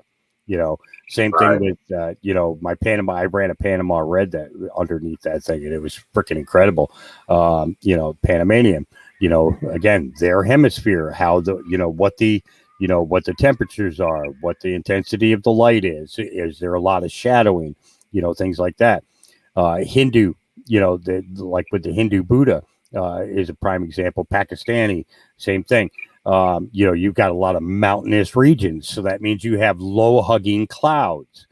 So this simulates clouds passing to give the plant a break of the intensity of the light. And it puts out like it's the natural sun there on the Hindu mountains. It's pretty cool, man. It's a pretty cool system. Sun on demand. Yeah. Nice.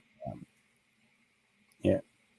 But it's cool. When I love it when I get to get on and have a conversation about pot and not feel bad about it because I'm not a fucking prepper, Listen, dudes, I don't need to prep. I got fucking bags of weed and I got bags of seeds. If the end of the world comes, I'm going to eat. I'm going to drive. I'm going to survive. You need a couple of pounds. I need a cow. Right. It's that simple, Yeah, I'm your new best friend. Here you go. Right. So, but yeah, what I'm doing is more, is the using the resources from the land to do everything as possible. Here to acquire the same or similar types of expected living conditions that living in a city without having the bills. I'm saying? That kind of thing. Solar power, wells, septics, those kinds of things, and being able to know how to put them in, build them, do them, function them. I'm saying? And uh, establishing uh, the food with the gardens, the orchards, the vineyards, animals, doing all of that. So we have the variety of what we're kind of, you want to grow, you want to make wine, you want to make beer, what I'm saying? Plant fruit trees and orchards and, all of that stuff. Doing like, almonds and the pecans, and, walnuts, and everything. So, just trying to bring it into the whole thing, and then build the cabin from the wood. I'm building a mill so that when we do take down trees for clearing, that it goes into the mill for building bigger buildings. And so we can timber craft build the building from the trees we take down for clearing for what we do have. Yeah. Nothing goes to waste. So the reason that I want to do hemp out here is because I want to do industrial for building houses, not so much as making plywood as for actual walls. Yeah, and I know. The thing is, when you got a 4-inch thick wall that's completely cannabis filled, or hemp filled, it's fireproof, it's waterproof. It'll smother any fire that starts from electrical wiring, things like that. And it's self-insulating. So you're getting one product to start and finish your project. You just got to get, and it's fairly lightweight too. Yep. And it's fairly lightweight. Yep. And it's almost indestructible.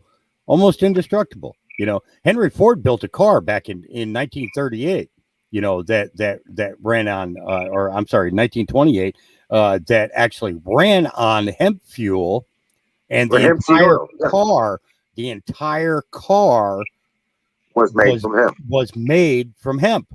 They made, with resin, and welcome to the creation of fiberglass. Yeah, and it's yeah. Hey, really quick, Huckleberry was wondering what that last strain you were talking about that was really good for sleep was. Yeah, I put it in I typed it in the chat for him. Did you? Okay. It's called Samoa, and it's a pure island indica. Okay. Yes, and Huckleberry, that's me typing in the chat under all three.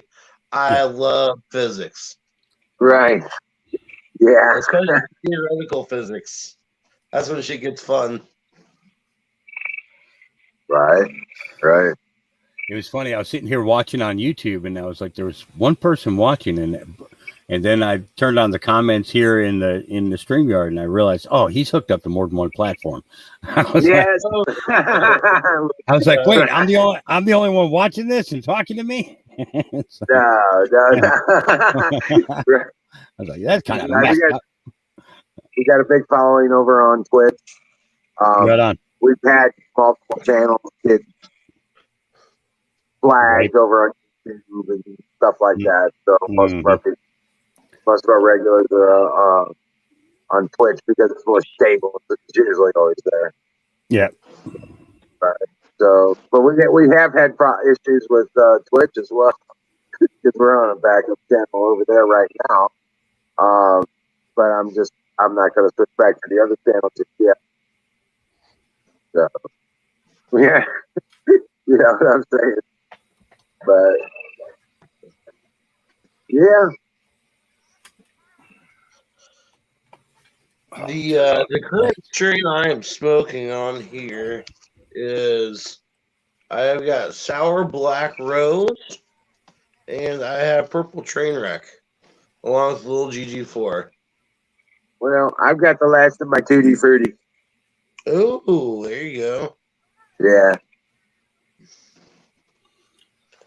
So that's Grandma laying outside of the box. You see her head there?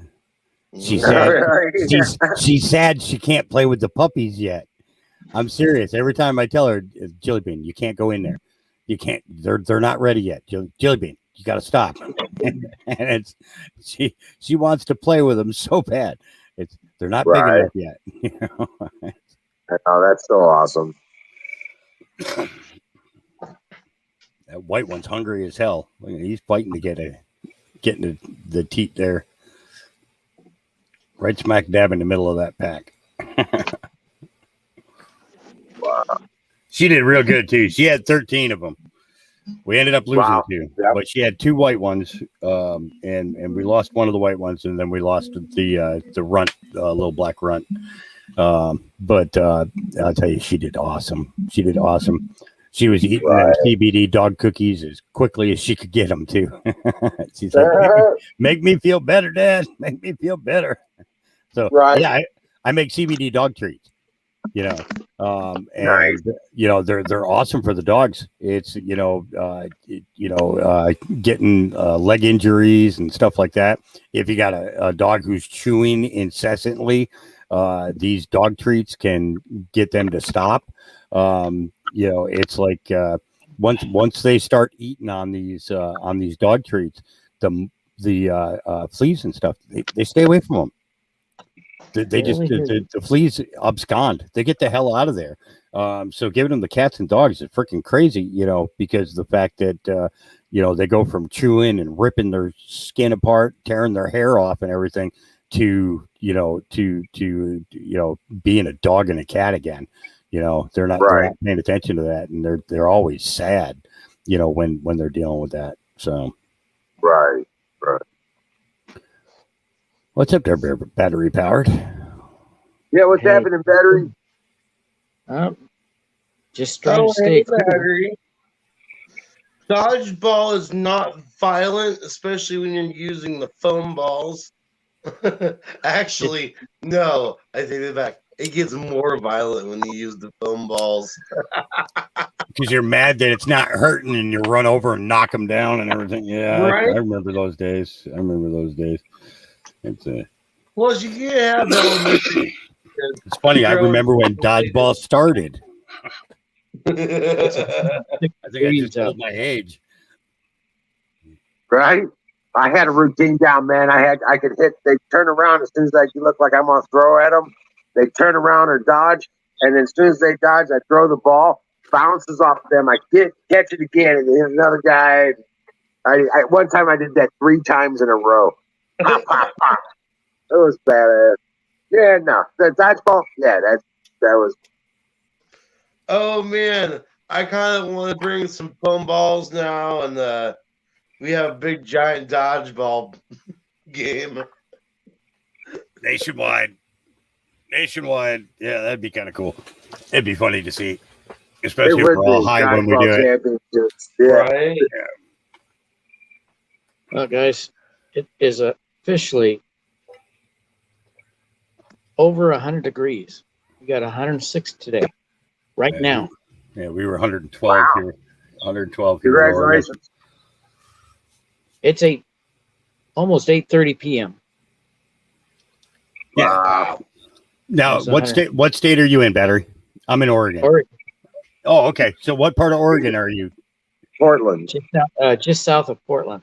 Okay. All right. I'm in between Salem and Lincoln City. Right around Yamhill? Sheridan. Okay. Yeah. The federal prison's like 2 miles away from my farm. I feel really bad during harvest season because those guys get their outside time and all they smell is my farm. I'm in here doing time for growing mass amounts of cannabis, and and I gotta smell that farm up the road, Right. Hey, there are things it could be a big farm. Yeah.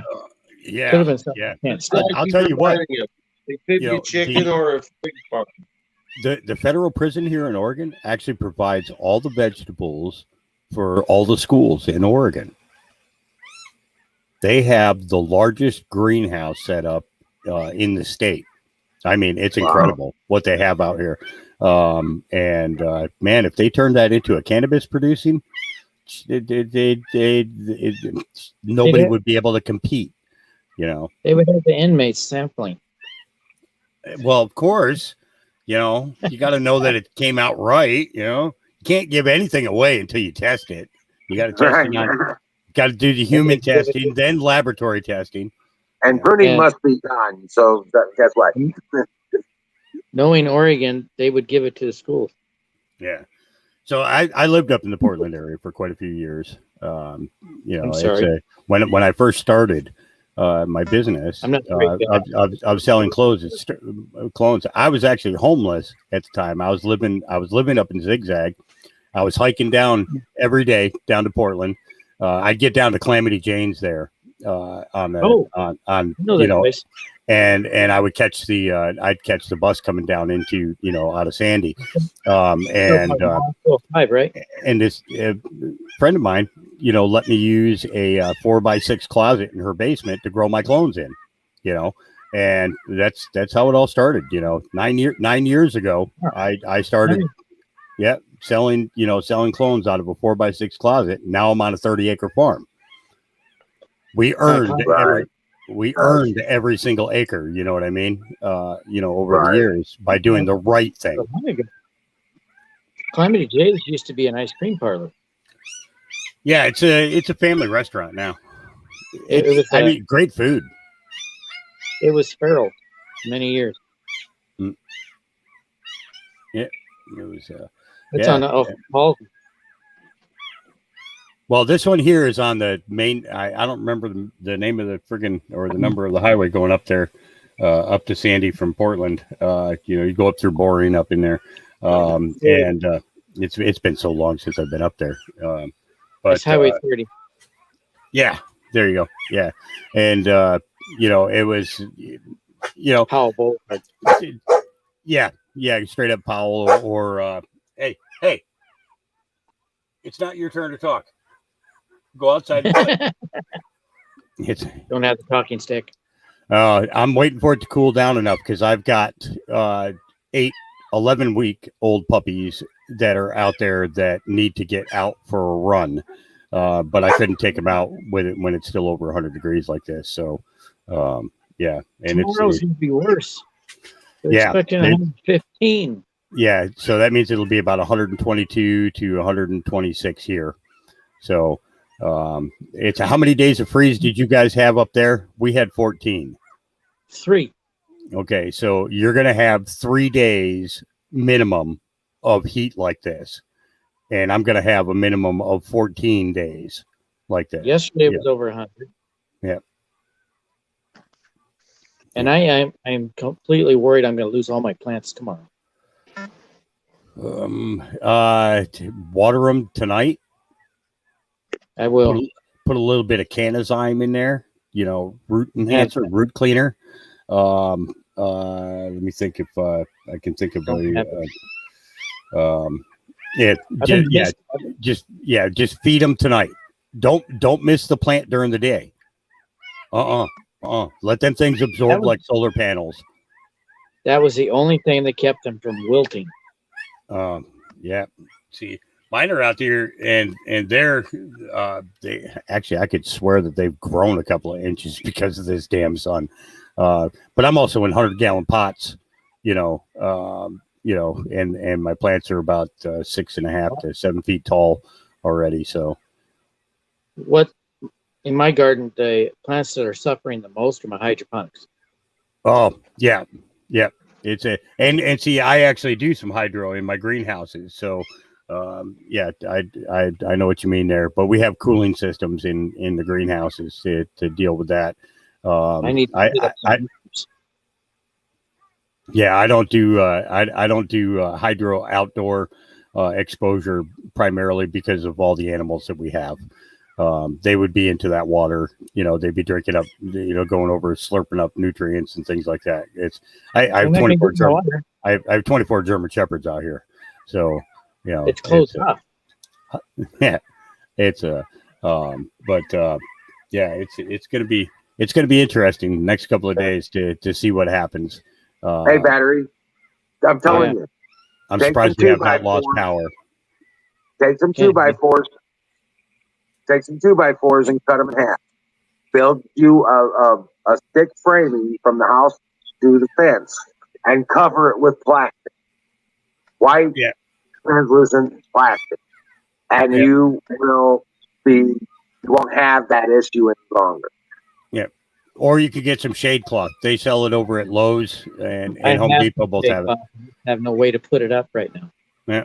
How far is the house from the fence? About 20 feet. Oh, yeah, that would be a little bit hard to structure. That center stick support from the house to the fence and center stick support.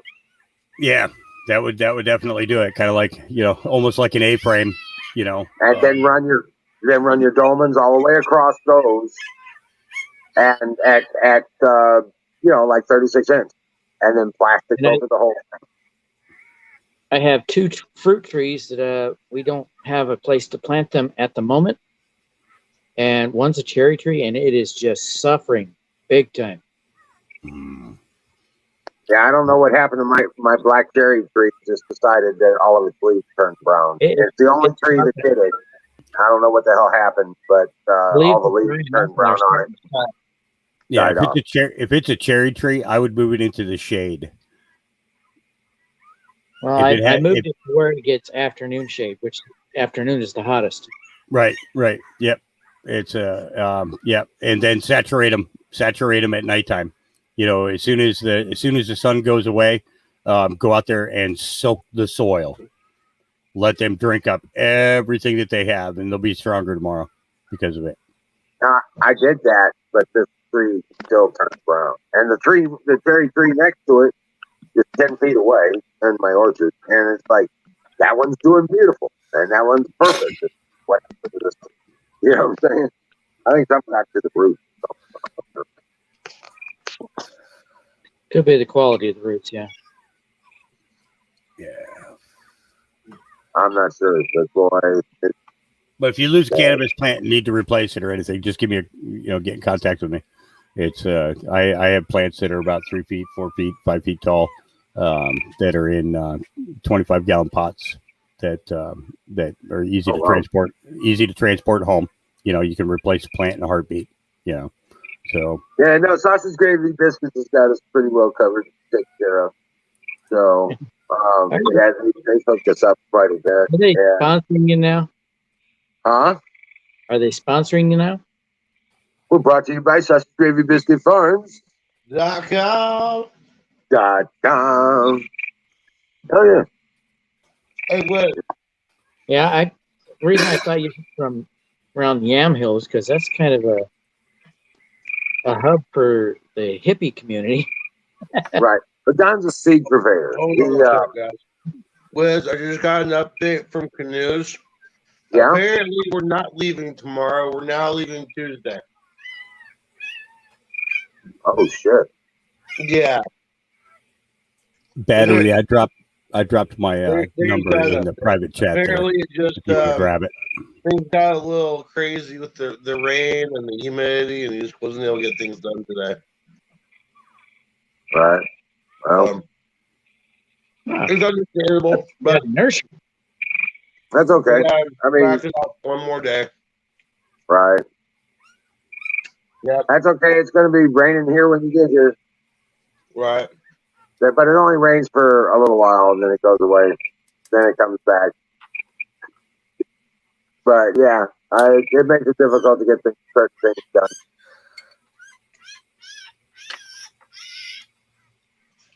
But yeah. Oh man, I just thought of a sneaky way to sneak acid into a jail. Crayons, just melt them down, dose the crayon itself. Okay. Oh my God. Here. You are. Anyway, so you plan on going to jail, Apex? What's No, your- I'm just what's saying your crown you to guys deck? would think you with some acid or something, though. Oh God. Second air conditioner. And so You know far, what's it's not crazy is this Oregon legalized friggin' coke, What? heroin, and small heroin. amount. Small amounts. Yes, you know, mushroom. What? Fuck yeah, it's all No, fucking they legal now. They didn't legalize nutty. it; they criminalized it. Yeah, they decriminalized everything. That's just crazy. Yeah. So what do you do? You invite all of these people to come in from everywhere because they can walk around with a needle in their pocket, you know, and shit like that. They got exchange programs and all that other shit. Come on, let's save the fucking life. You know, let's stop fucking around here. You know, stop trying to appease them and freaking let's heal them. Let's heal them. You know, No, they need the slaves, man. They need the slaves. They need to be. They want to be the pimps and the fucking dealers. They need the people to, you know. Let's just put it and this that's way. the I thing, probably you know, not and- come to and- Fort and- Worth or and Washington. you know, and that brings us right back to Henry Ford, okay? Because understand when they took out Ford, okay, in 1928, from 1928 to 1934, that guy lost millions and millions and millions of dollars, okay, and you know it's the idea that he made a car completely from hemp. He produced the fuel to run that car, right? Okay, and at the same time, he had his hand in the rubber in the rubber industry. Okay, and cannabis was used in all medicines. Okay, anything before 1928, you get a hold of those old glass bottles, and you'll see 2 to 3% of every single pharmaceutical mix was cannabis. It Was should be. cannabis oil. Okay, and so what it was you had the lumber companies that were freaking out because of the fact that he made something that is as strong as steel and can be grown like trees. Hold Okay. up. I'm gonna put a quick little side note. You're doing great, but it wasn't just Henry Ford. The main person was not it was Anslinger and William Randolph Hearst. Right. They were the guys who did the banning of it, but Henry Ford Yeah. was the creator of these products, is what I'm saying. Right. They went after Henry Ford because so he messed with the fuel industry because black gold was just really getting going, right? Because what did we go to? We went to a petrodollar, right? If Henry Ford was producing biofuel from hemp, then it would have been even greater. You know, you think about it. The guy was getting 23 miles to the gallon in 1928 with the stock motor that he built that burned that hemp fuel at the temperature that it needed to be burnt. Okay. Correct. Imagine if we had the last 80 years without prohibition and was able to do research on the development of that fuel and motors, we would have cars that are going 120 to 125 miles a gallon. Yeah. Right now. Sure. You know what I'm saying? You know, so okay. So then you had the pharmaceutical industry because cannabis was used as a medicine, not just hemp. Cannabis was used as a medicine. Okay. Yeah. So that's where Rockefeller snuck in on that sucker. Okay. And then you have the textile, Right. you know, the textile industry, lumber, you know, yeah. And it's like so all of these industries, basically the big guys, the big dollar guys, those guys went after him. Yeah. So when they hit him with that $28,000 Cannabis Tax Act fee, okay, and that's per acre, $28,000 per acre. Okay. In order to produce that hemp, he had to shut the whole program down. They put the car in a museum, okay, and stopped the progression. You know, imagine where we would be now if they had not succeeded at doing that. Right.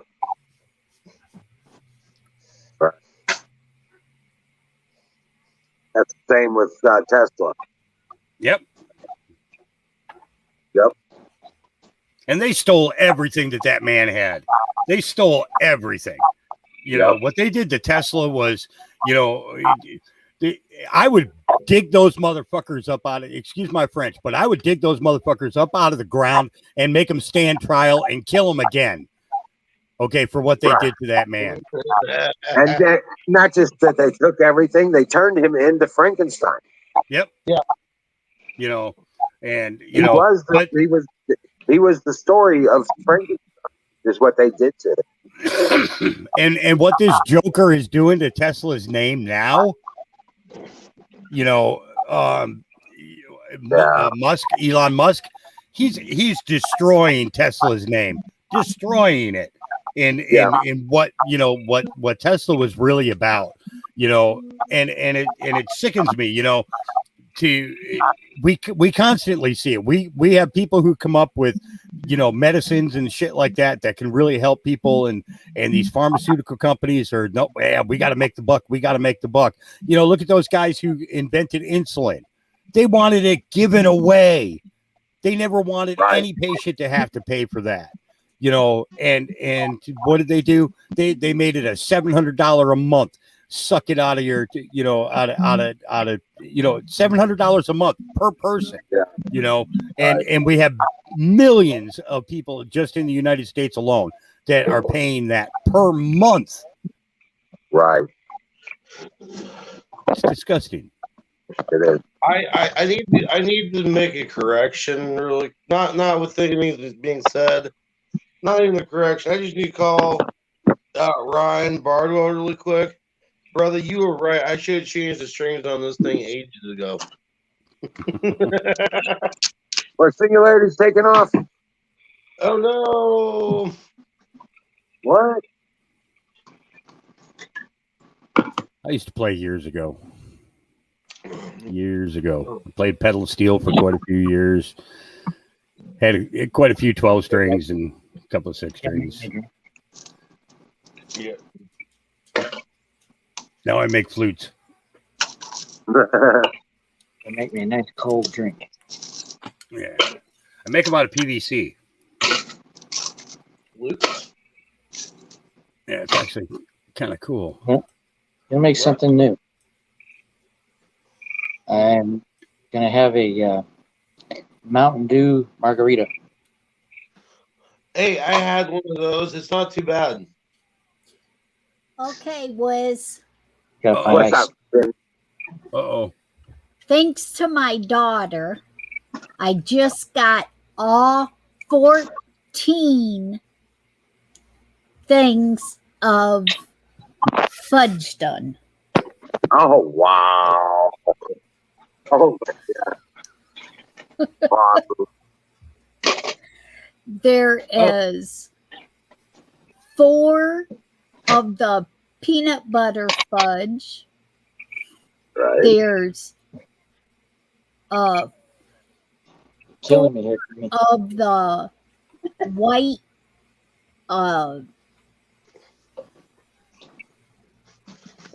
Fudge, right? it's a cookie fudge. Is it medicated? Oh, yum. No, they're not medicated. Oh. But the dogs can eat that because it don't got chocolate in it.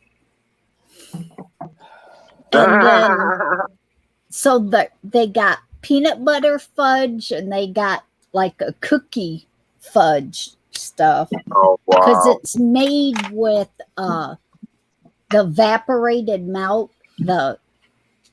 And theirs is non-fat of the milk, of the sweetened condensed milk.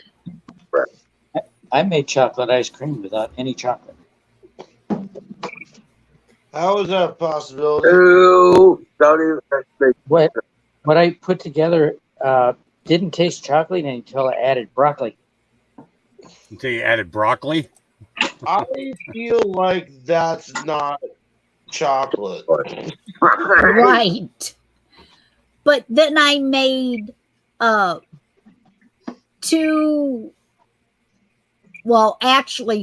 batches of the chocolate fudge.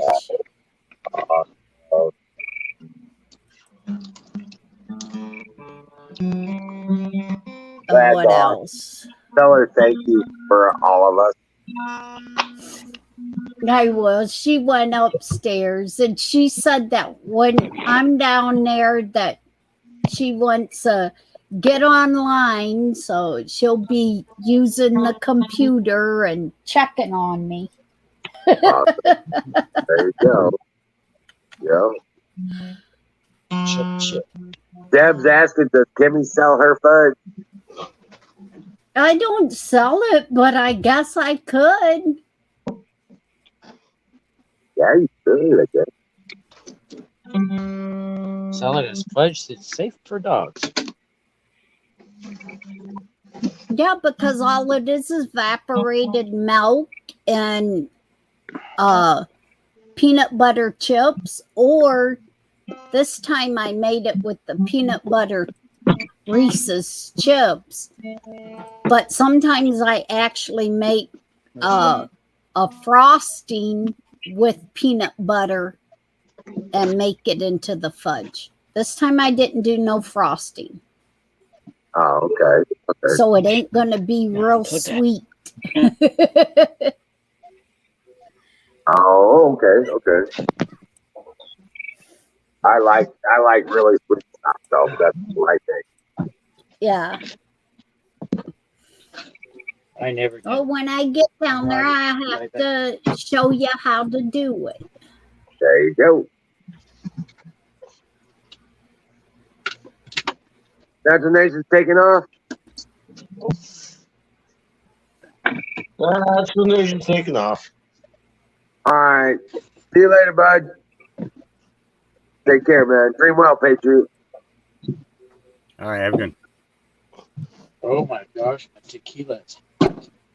So what day are you guys leaving Apex? Okay, so I just got an update, and he's going to be getting in touch with you, I think, earlier tomorrow to let you know what's going on. Because of all the rain and stuff that we've had, and Yeah, we've had a lot gotten over here. there, Oh shoot.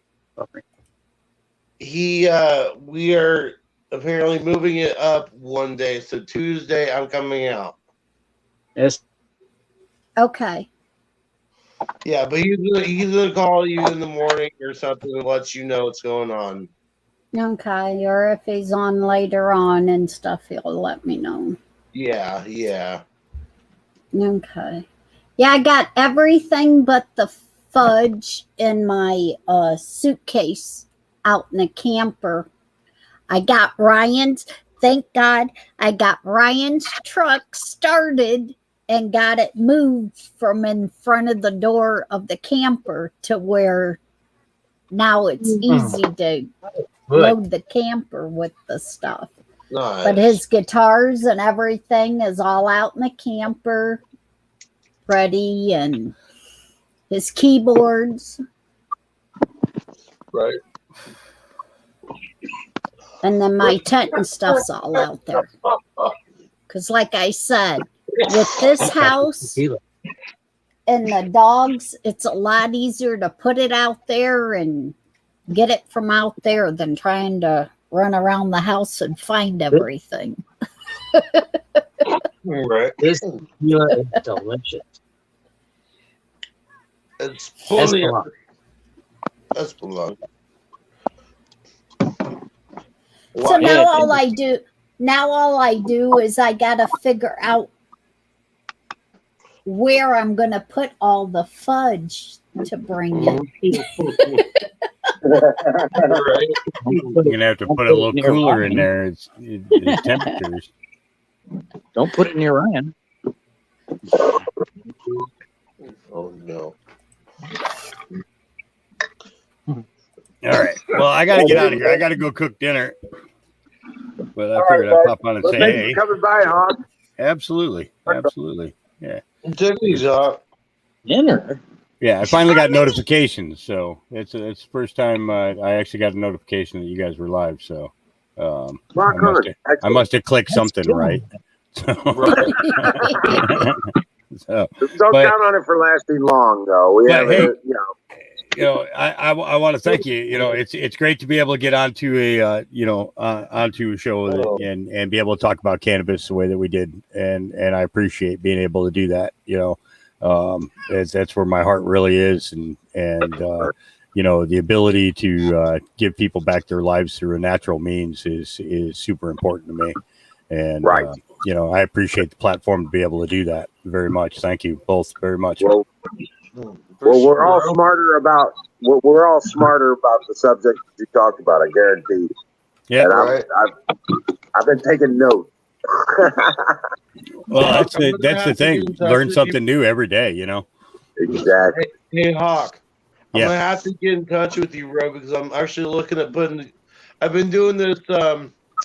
What is it? It's the morning wake and bake strum sesh, but Oh, right on. looking at turning that more into a cannabis podcast, which I think would be kind of cool. And Yeah. I would love it if if you came up.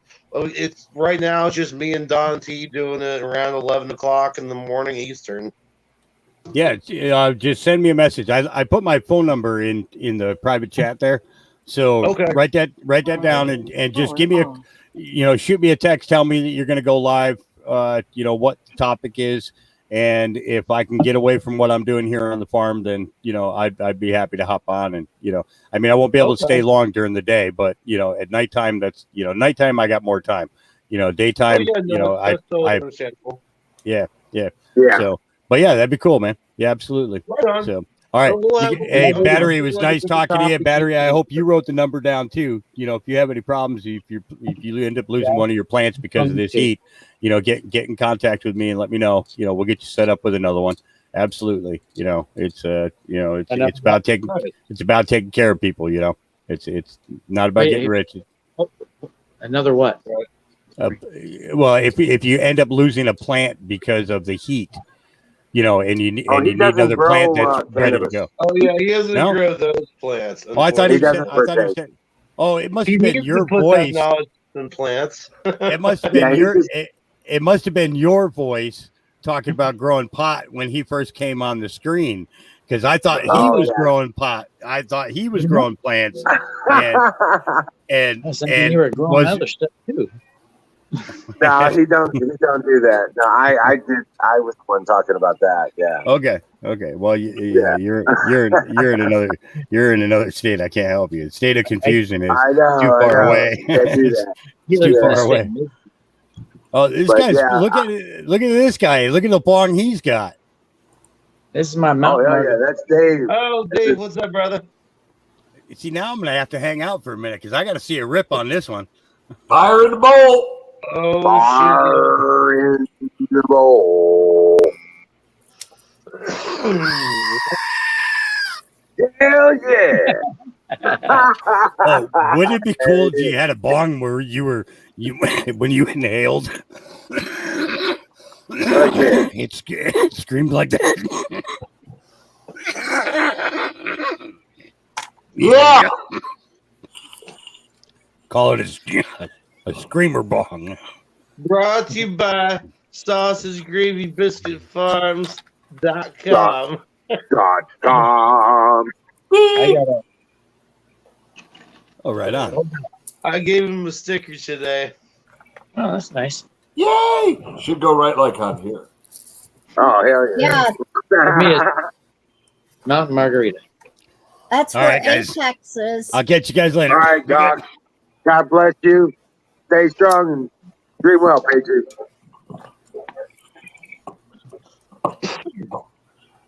My phone's plugged into this. Dave, I just mixed the purple train wreck and the GT4 together in one grind. Yeah. Oh my god, it took my breath away with that hit. Nice. Trainwreck is some strong shit, dude. Right? Yeah, it's one of my favorites. I'm a fan. It's couch lock. Thank you. Oh, shoot. So, Kimmy, I just sent you a text a couple of minutes ago. We had to make a slight adjustment to the plan. We're moving back one day. So we will be Okay. picking you up on Wednesday. Okay, on the 30th. I got absolutely nothing accomplished here today because of the fucking There. weather. Yeah, don't that suck? Yeah, I know, right? It rained, so I couldn't do anything outside, and then my fucking sinuses went all crazy and gave me a nasty headache, so I didn't get anything done inside either. So, fucking Ohio weather. Well, Really? I've been out misting my garden. I keep muting myself because the frogs are fucking loud. Ribbit. Oh, dude. It's okay. I can sleep with that. That puts me to sleep, makes me tired. But Frogs it's just sing so for loud rain. on the mic. Say They're what? singing for rain. Oh yeah. They're all about it now. They're all everywhere because the ground's all wet. Yeah. You So- got the little frogs, though, right? Yeah, tree, wood frog, shit like They that. make such a large noise for such a small frog. Yes, they do.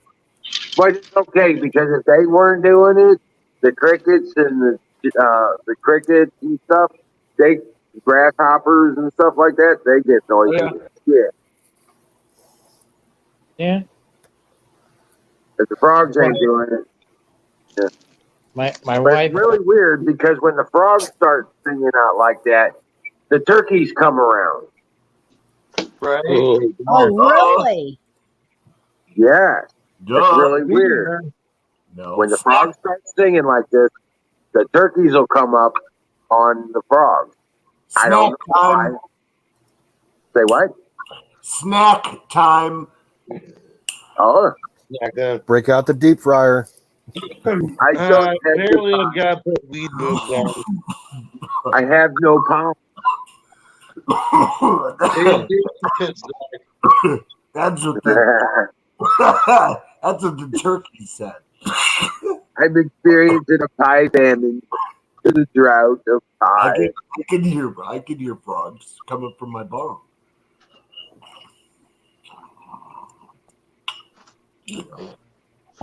If you're hearing frogs coming from your bong, that's some really good weed you got there. Yeah, really good weed.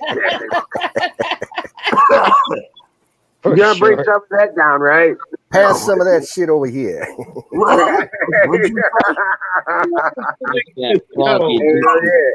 Wait. What do you say? You want to go to bed? Oh, okay. All right, we'll go to bed in a little while. Hell yeah. Yeah, I'm smoking whatever Chris gave me. Yeah, it's like a combination of all three. Yep, and it punches you in the dick. That's for It sure. really does. I enjoy it.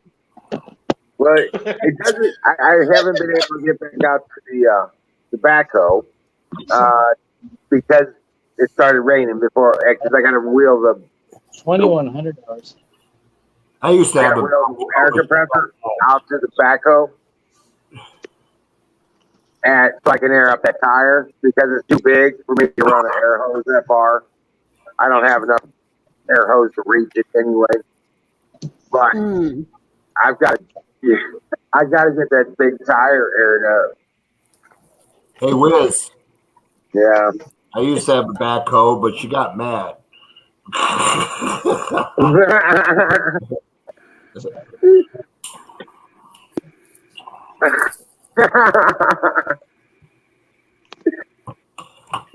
I got Stage 580.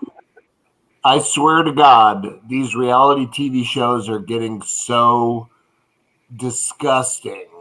I could not believe I turned on the TV and I scrolled through and I see a show saying me, you, and my ex-wife. And it's about a show about a ex-wife and an ex-husband living together while they have their new boyfriends or girlfriends. It's like, what the hell is going on in this world?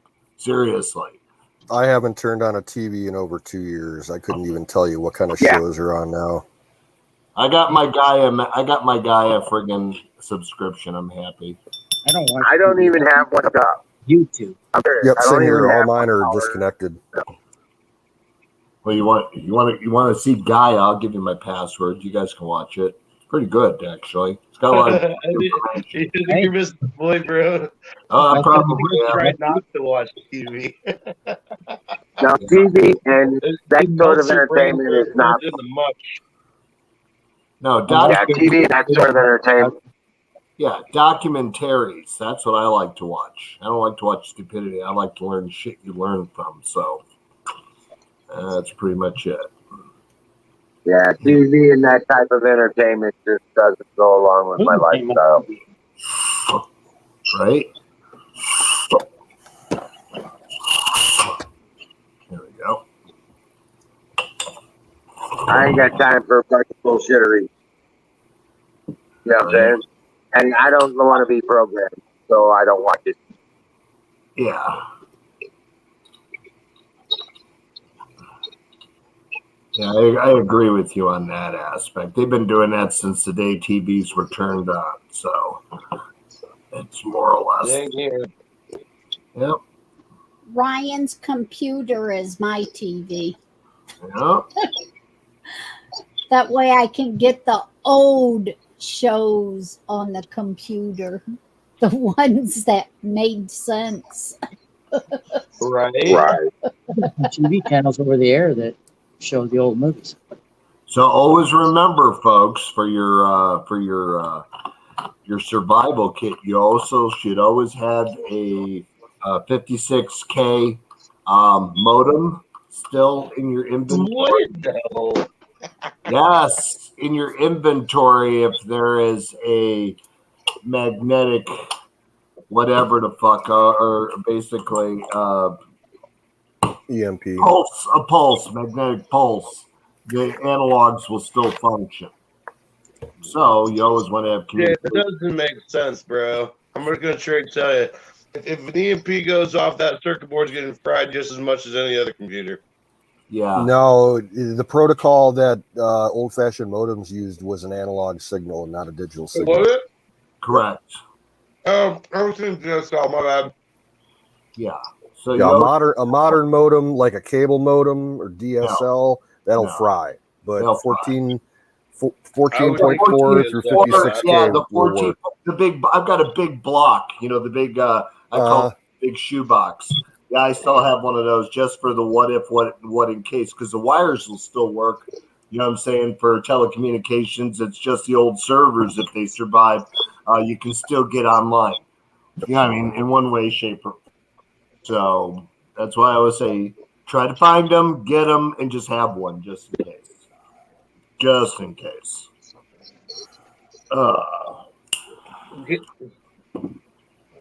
Can you even run a 56K on anything modern? Yeah. Oh, okay. It's just slow. But It's slow as fuck, but you can't run anything high bandwidth. You wouldn't be able to go on StreamYard or anything with it. Right. You can go online. You can go to any major university, and if you scroll and troll deep enough, you'll find the dial-in modem connection. Yeah. That's all you need. You can access email that way because a lot of universities still run old school email servers like that. Bulletin board servers still use it. File sharing networks still use it. Banks use it as a backup. Usenet, yeah. Banks use it as a backup.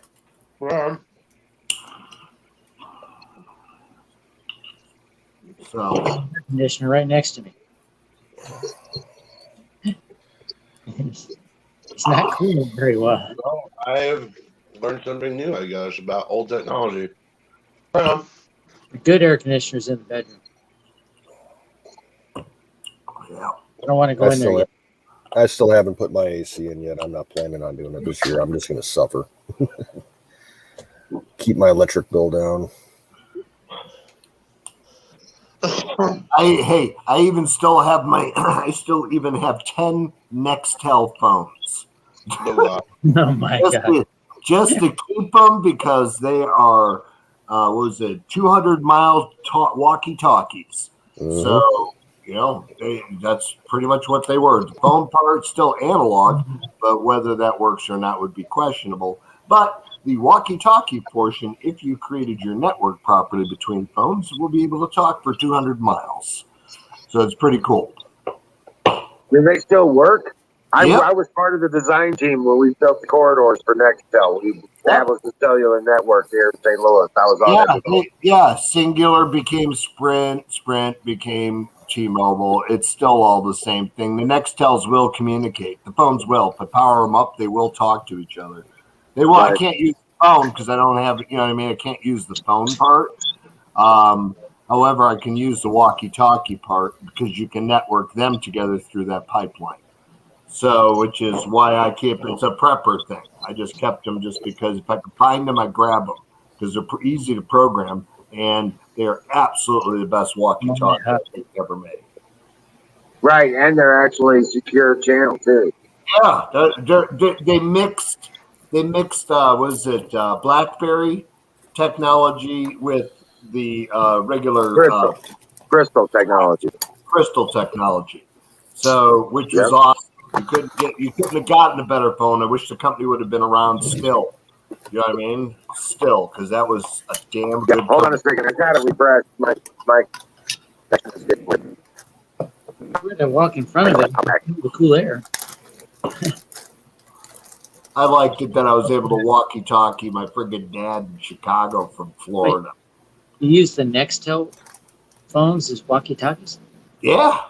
Yeah, the push-to-talk function. Yeah, the push-to-talk function. They still work because those phones will grab any network. That's good. Yeah, it didn't matter where you were at. If you were on AT&T for your service provider and you were in a whatever T-Mobile zone, whatever, you will be on T-Mobile because they would share the same line, so you'd never be down. In fact, I think. Do they need to have a phone service to work? No, the walkie-talkies don't. The push-to-talk, you can just program phone to phone, like you do, like in your house when you're programming your wireless telephones. And same thing, same technology, but the older way of doing it. I'm pretty sure that my local police department still keeps some of those around for emergency backups. Oh, I'm sure they do. I mean, that was for them now. Definitely, if you spot any Nextel phones on eBay or people giving them away, grab them. They're the best friggin' walkie-talkie you can ever have. So it beats every walkie-talkie out there other than military. What's the range? Pardon? What's the range? 200 miles. Dang, that's a pretty good walkie-talkie. Yeah. That's what sold me when they were first actually working. You know what I mean? When the company was running. It was like, here, use our service, which was a little expensive. However, the walkie-talkie feature paid for itself because it never took on your cellular plan at the time. So, which was awesome. And the phone, the push-to-talk function still functions if you program all the phones to be on the pipeline that Wiz was talking about. So once you put that in there, you can hand out a phone and let them go. You can talk to them.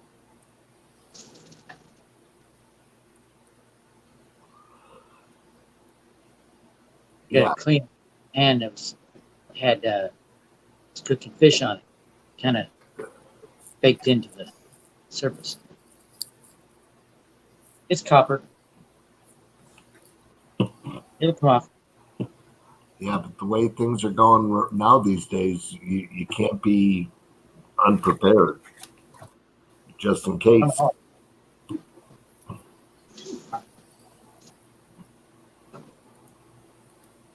Oh, we're all going dark.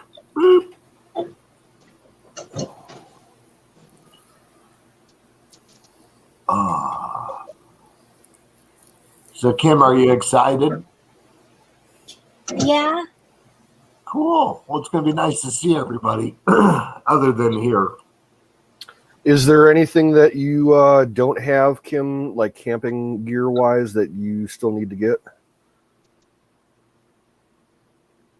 I don't know. I was going to say because they got. I got my tent and I got my sleeping blanket, my sleeping bag, and I got a couple other blankets. So. Because there's not far away from you, there's Big Bass Pro Shops. store, and they sell tons of camping gear. So if there's anything you need, we can swing by there before we, head to Indiana.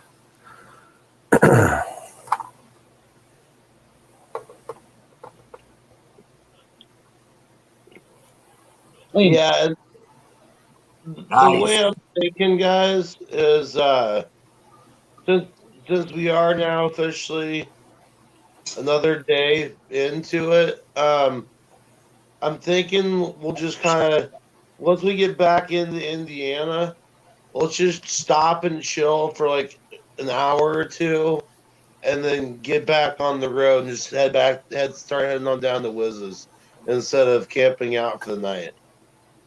Oh, man, oversized camping. Yeah, that makes sense. Yeah, I'm okay with the long haul. That's totally fine. Yeah, we can, stop and have a meal or something. Right. Yeah. Yeah, or I could grill if you'd like. I found out cotton in Oregon. There is that. You just tell me what you guys want. It would just have to be like. Yeah, come over. I wouldn't want to stay put for any more than like 3 hours. Otherwise, I'm not going to want to get on the road again. Yeah. No, I'm just saying you stop, eat, and then get the fuck out. There you go. Yeah.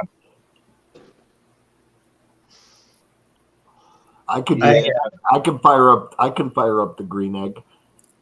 So. Yeah. Okay, I found out something recently that I really don't like about Oregon. I did 24 years military, some of that National Guard, some of it active duty.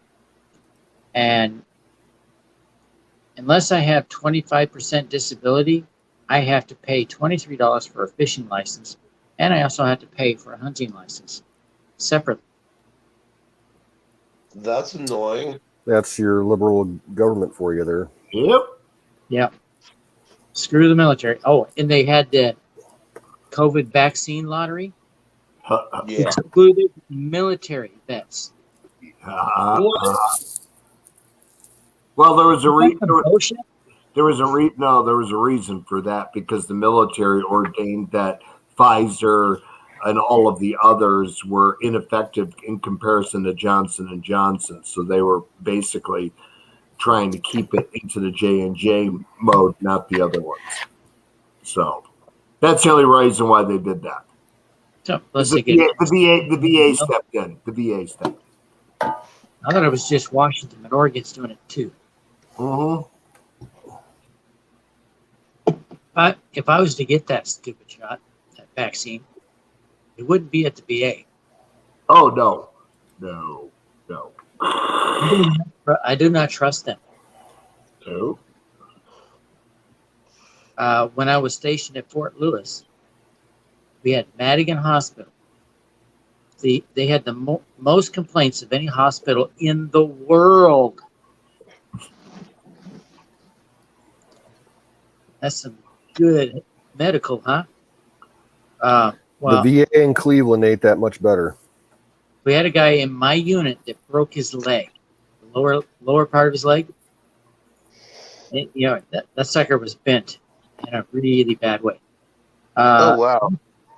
They decided to try out an experiment on him and put a soft cast. Oh, no. Oh, wow. I bet when he stood up finally. Oh, man. Yeah, here's a box of hydrocodone for you. Good luck. I bet he got a medical discharge because he couldn't walk right ever again. Wow. Yeah. Best. Well, something good came out of that, though. The Madigan Hospital is now one of the top hospitals in the world. They went from the worst to one of the best. What would that have been under, DD-10, or what was that? What was the discharge for that? I don't know. I never got one. Huh. I should have had a medical disability, not a discharge for it, but a disability, which would have Right. given you the 25%. But they never logged the injury. Oh, that's shitty. Yeah, it is. I get a back injury that comes and goes. Usually when I'm bending and twisting, it comes back. And Yeah. I lose jobs because of that, and there's nothing I can do. I'll be back. Right.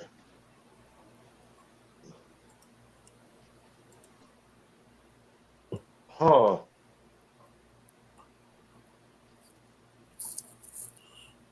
Man.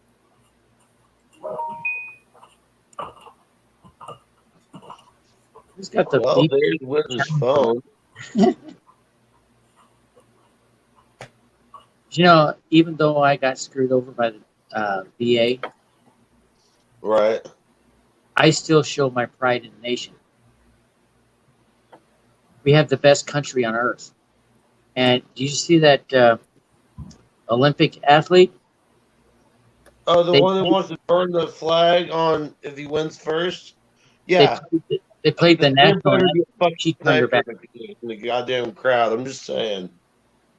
He turned her back. Why is she there?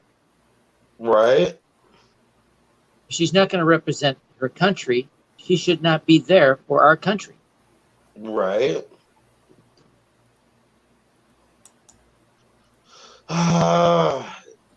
The, the whole fucking woke culture bullshit Yeah.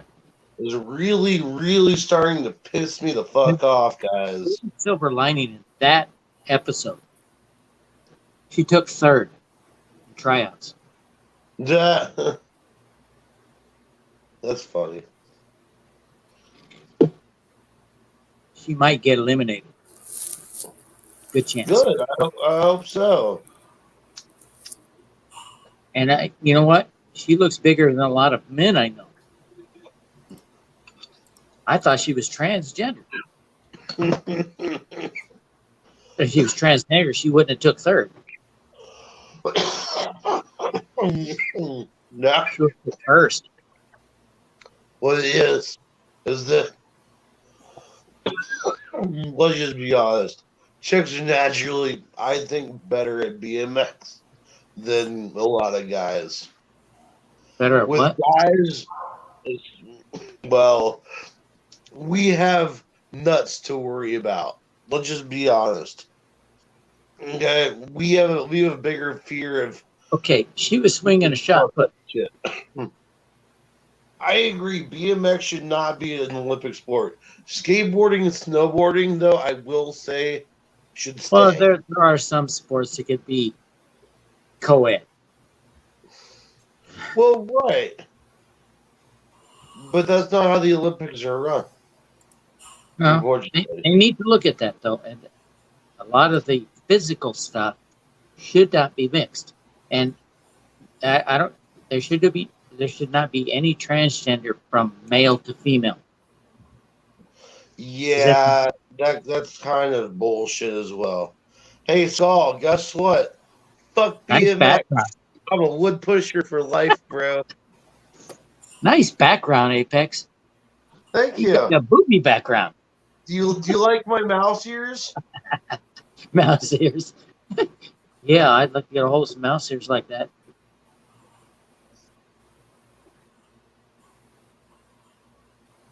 Let's see. I've got birdhouse sitting up there. I've got. It's interesting. You can show that. I can't somewhere else. I know I've got element around here. Yeah. Apex, you're getting away with showing that, but I can't take my shirt off. Oh my gosh, you're this is YouTube, man. You're taking. Oh well, you're on Twitch too. Who was it that turned off the channel when Jack took his shirt off? Oh no. I think that was tow truck. No. And he was about to take his pants off. It was definitely Jack. He was walking around the house without a shirt because it was so hot out. It's 110. Oh, well, I just do that anyways, even whether I'm on stream or not. And they cut the stream because of That's weird. Now, I know there was one night that Tow Truck got really, really drunk, or he was stoned beyond stone, and he started to take his pants off and whip his shit out on stream, and it's like, nope. Hey, Phoenix, is that a Irish flag on that skull?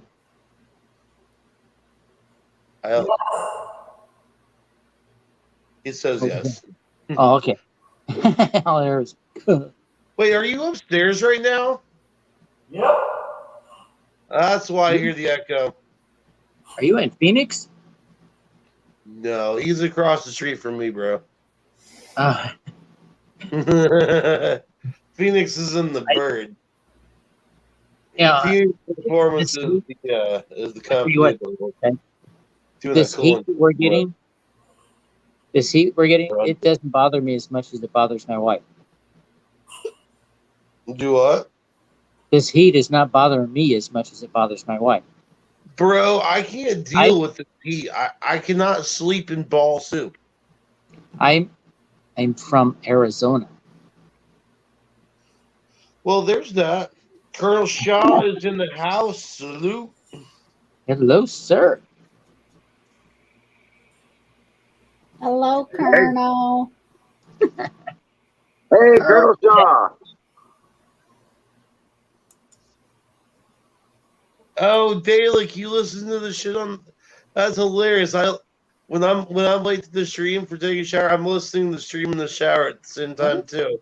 That's funny. What the heck are you talking about? What, Hey, you've Colonel never Shaw. listened to Alex Jones or even the game stream in the shower? Yeah, I don't know if I was actually military, but hey, I give him benefit of the doubt.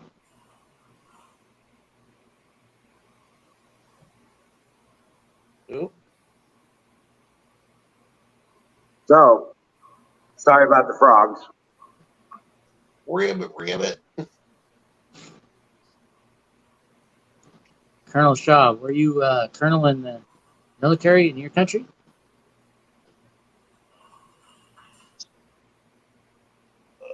What's go?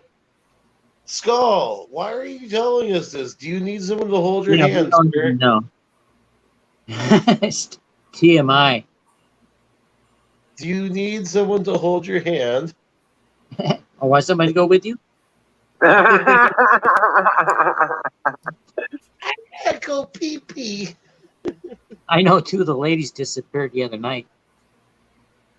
Right? One said she was going to the bathroom, the other one just disappeared. Like, did you go with her? Why would you get a 56K modem?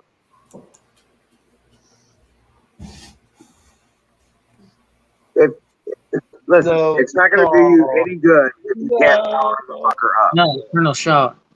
Were you in the military as a colonel? No.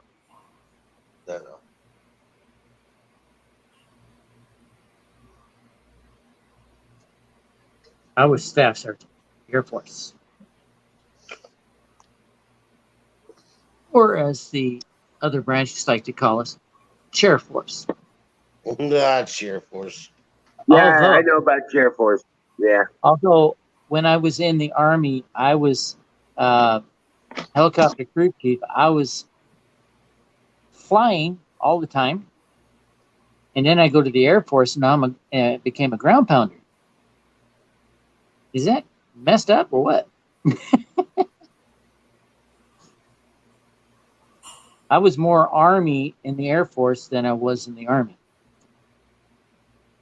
My brother pointed that out. You know, the one that decided to become a sister.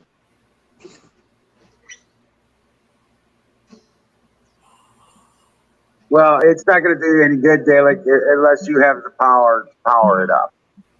Okay? That's what I keep talking about.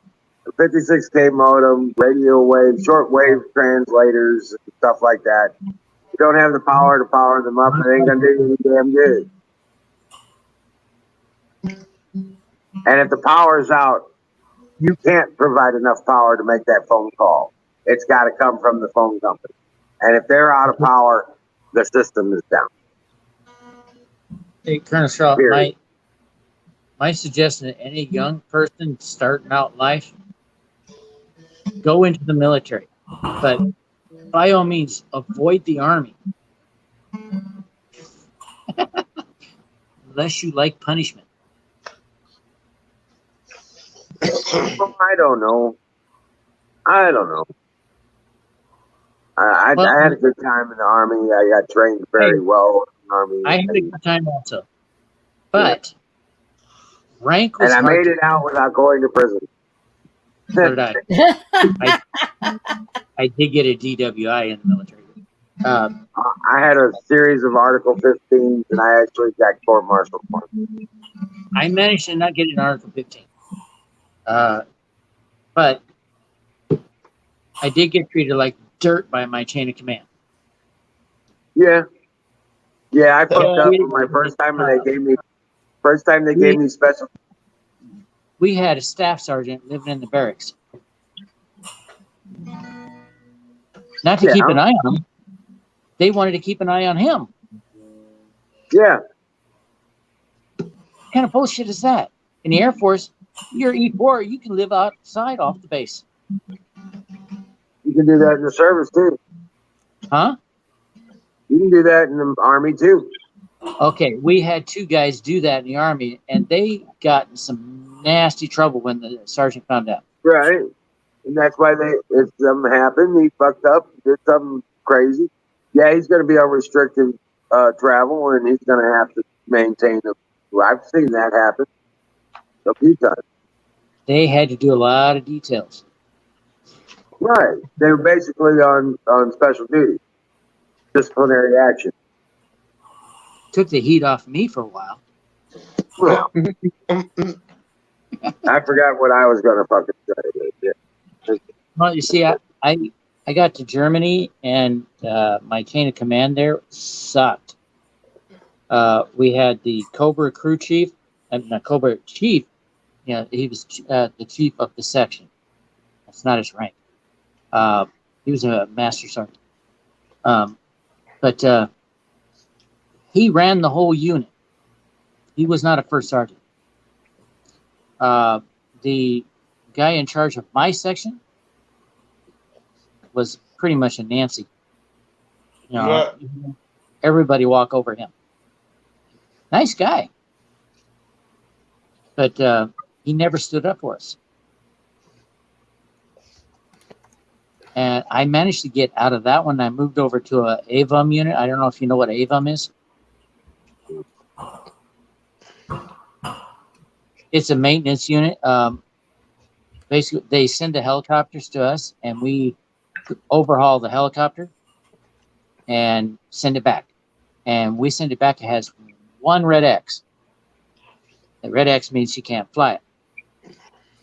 Before we started doing that, they would come back with 20 red X's. What? And take 3 times as long to get them back. The one red X that we left on there is because when they get a helicopter back, it always has at least one. They have to do an inspection, before they do any flying. That's the only red X we left them. We were 2 weeks to a work stoppage versus 6 months. Jeez. We kicked ass.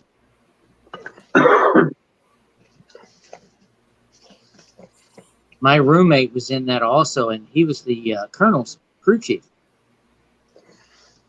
And we had some fun with him.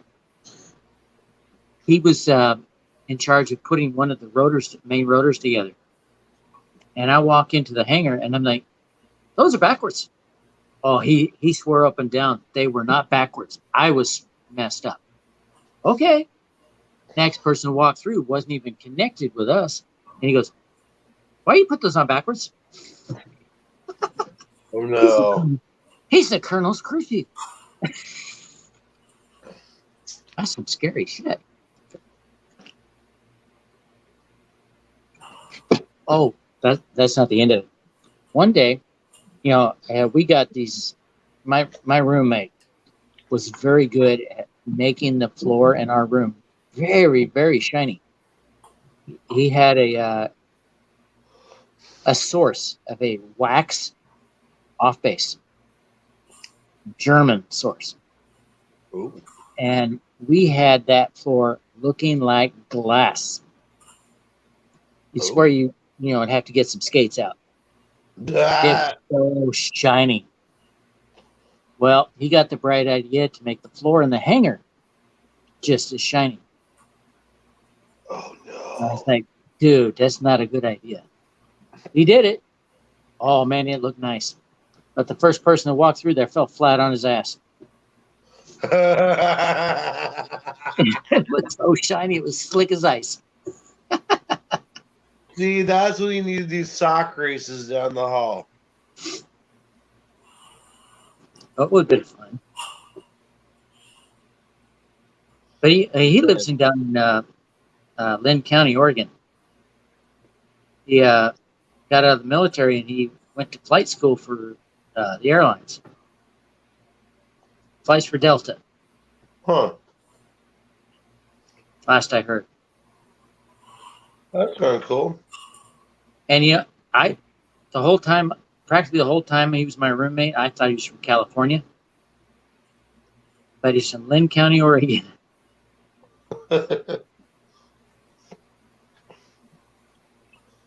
He had a California. Guys, I've eaten too much chicken tonight. Not just any California accent, but San Fernando Valley. Oh, wow. I can be specific because I used to live there. Not San Fernando. I lived in LA. Okay. But San Fernando's not too far away. I will never go back to San Fernando Valley for probably the remainder of my life. Yeah, we need to. I spent 3 years there, and I'm okay with never going back. If you know the movie Valley Girl. Uh-huh. San Fernando Valley. Uh-huh. Like, oh my gosh, you guys. It's beautiful. It is. But there's too many fucking drugs. Okay, I wasn't MP, but I was base security.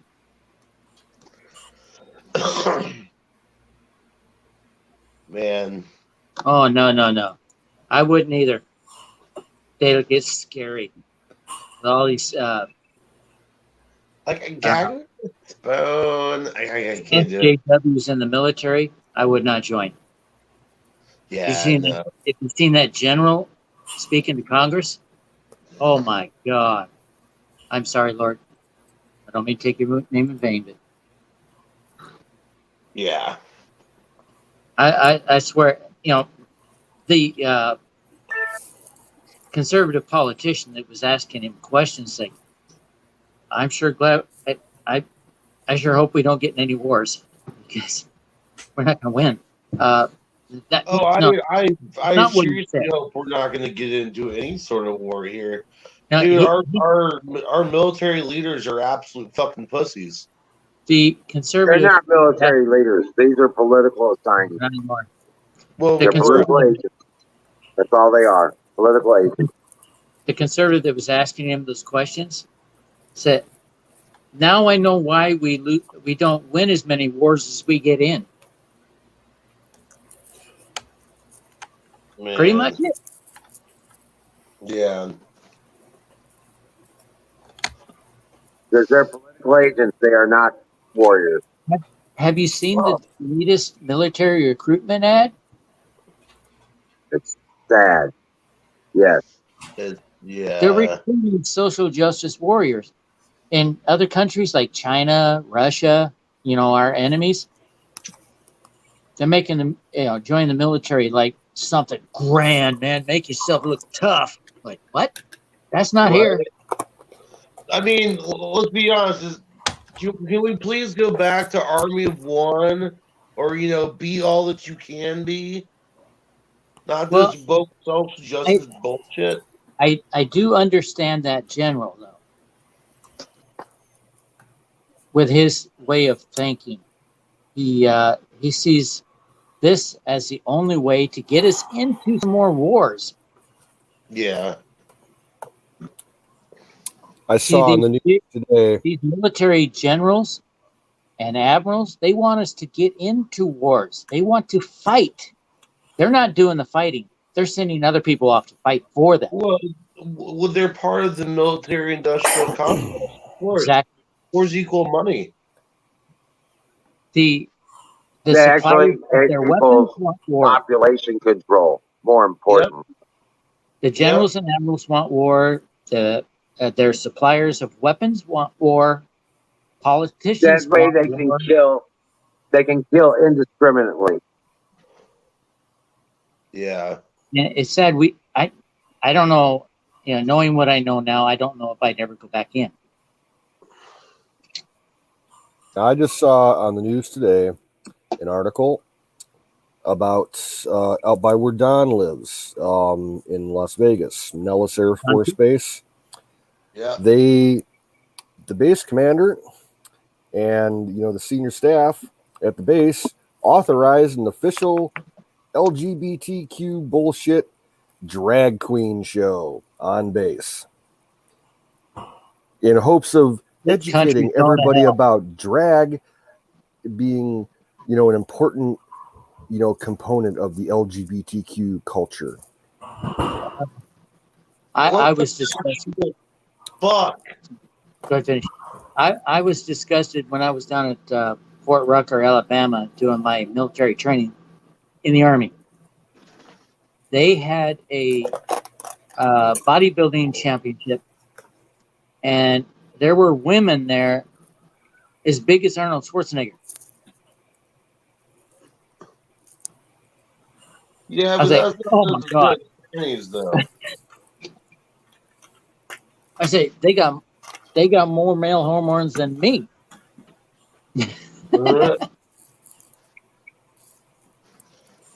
Man, I don't think I would ever. I don't think I'd ever date a chick that was like an actual bodybuilder, mainly due to the fact that, well, if you piss her off, she's gonna, beat you into a bloody pulp. Right, like roid rage might be a thing. That might be some hidden baggage. I like fitness. I like a woman that's fit, but I don't want it to be due to male hormones. Yeah. I want women to be women.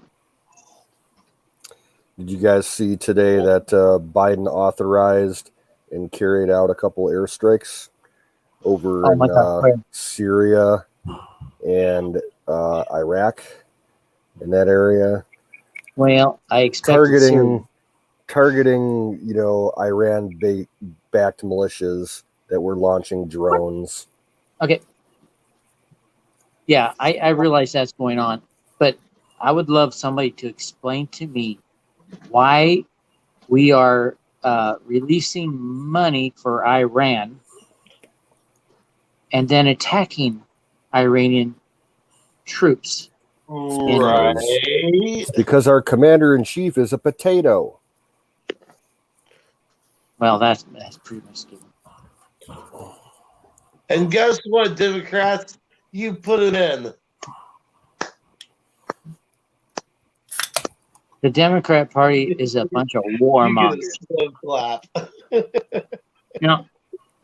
They're driven by the ideology that supports Earth. That's what I'm telling you. They know their shit's coming to an end. They've noticed since 2013 when their financial systems crashed. They know there's no way out of this. Yeah. You realize they were criticizing Trump for deciding to pull out of Afghanistan and Syria and Iraq, do a structured pullout. Yep. And now we're pulling out of Afghanistan, not structured. Well, here's the thing. Taliban's taking back positions. I do want to say this one thing. You remember the fact that Biden fucking announced the fact that we were going to be pulling out around this time earlier in the year. Now we're actually pulling out, and we called it before. They're just going to move back in, and yeah, they're moving the fuck back in, taking over shit that we had As we're pulling on lockdown.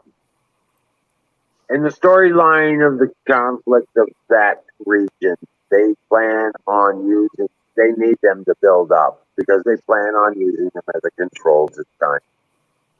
You know who we should be backing? Pashtuns. That's on the India side, yeah. You know about the Pashtuns, right? Yeah. They are some fierce warriors. You don't mess with those Yes, guys. they are. And But do you if know you can alleviate the tensions there, if we can alleviate any of the tensions there, it all focuses back on China. Right. Hey, all of it. We get out of the way. So I guess we're picking the lesser of the two evils to fuck with then, Russia versus China. I think they're both kind of at that point where we probably shouldn't fuck I with would them. pick Russia. I don't think Russia is the enemy that. I don't think that's the. I don't think they're any longer the enemy that we had. No, they're not. Okay.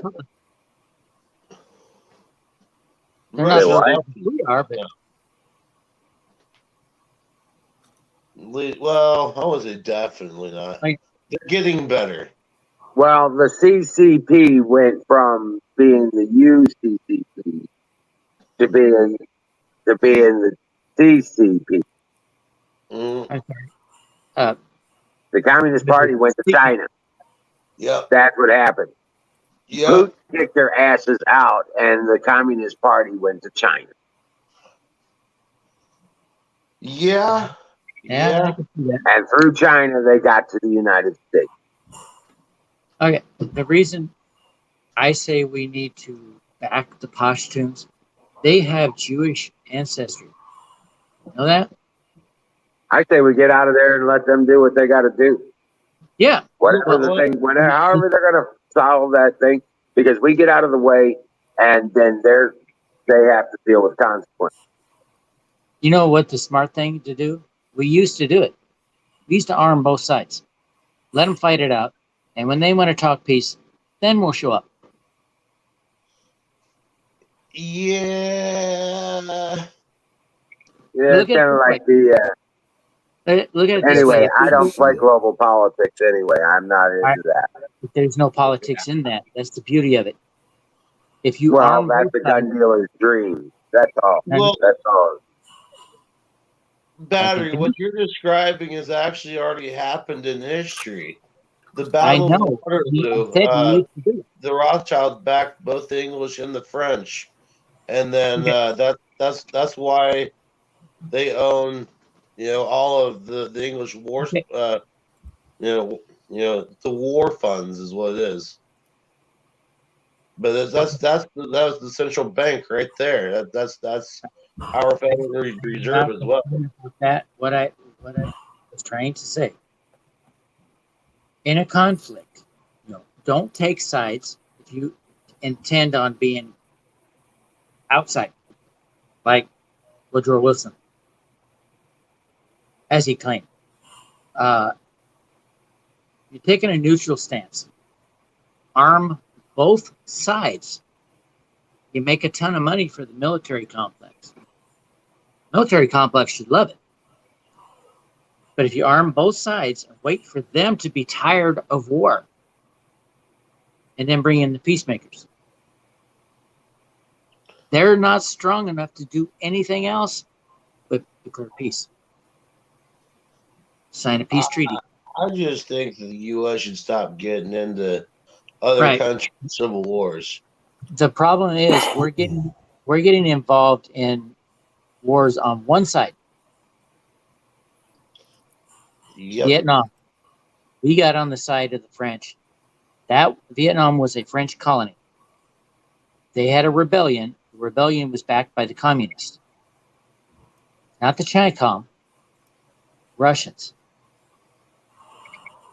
And we got involved in that. We should not have involved ourselves in that at all. Yeah, well, hindsight's 20/20, right? Now, our goal was to push the communists out of Asia. But a smart person would say, that's not doable. China's too big. Yeah, we see how well that worked too. I know China wasn't involved in Vietnam. They were probably attacking the North Vietnamese, but they weren't on our side. They were on North Korea's side. Right. Totally different country. And are still to this day. Yes. I don't see a whole lot of difference now between the Chinese and the North Korean. Although the Chinese do allow little capitalism, where the North Koreans do not. China's letting the North Koreans push our buttons. Right. Hey, fire in the motherfucking bowl. This is gonna be my last call for the night. Fire in the bowl. I'm sorry. Thank you, Goat Master. I am out of margarita, and I'm not refilling. I have to go to bed because I got to go to work tomorrow. In Rock on, man. 115 degree heat. Yeah. We do have air conditioning in the building, but it's piss poor. It's a warehouse. Get you one of those little hats with a battery operated fan on top of it, real beady. Hey, right. I try to talk them into battery backups. Not yet. You ever seen those personal air conditioners that go around your neck? Yeah. They work nice. Pretty good. They work pretty good. You should get one of those. Yep. I do have a cooling gator, but I can't wear it as a mask. You know, they require a mask in the clean room. Yeah, I'm gonna pull my personal air conditioner out if we get 150 days. Apparently, they required the mask in the clean room before COVID-19. What? Yeah. Well, I don't. Yeah. But now they're requiring it in the building. You walk through the building, you've got to wear a mask. Yeah. Well. As soon as I'm outside the building, that thing comes off. Yeah. Well. I got to work. Right. No, I got you. And I tell people all the time that this is bullshit. Yeah. I can't give you. I'm biased, so I couldn't give you any advice on that. I don't have the luxury of living off of retirement because I finished off my military career in the National Guard, so I'm kind of screwed until I'm 60. Well. That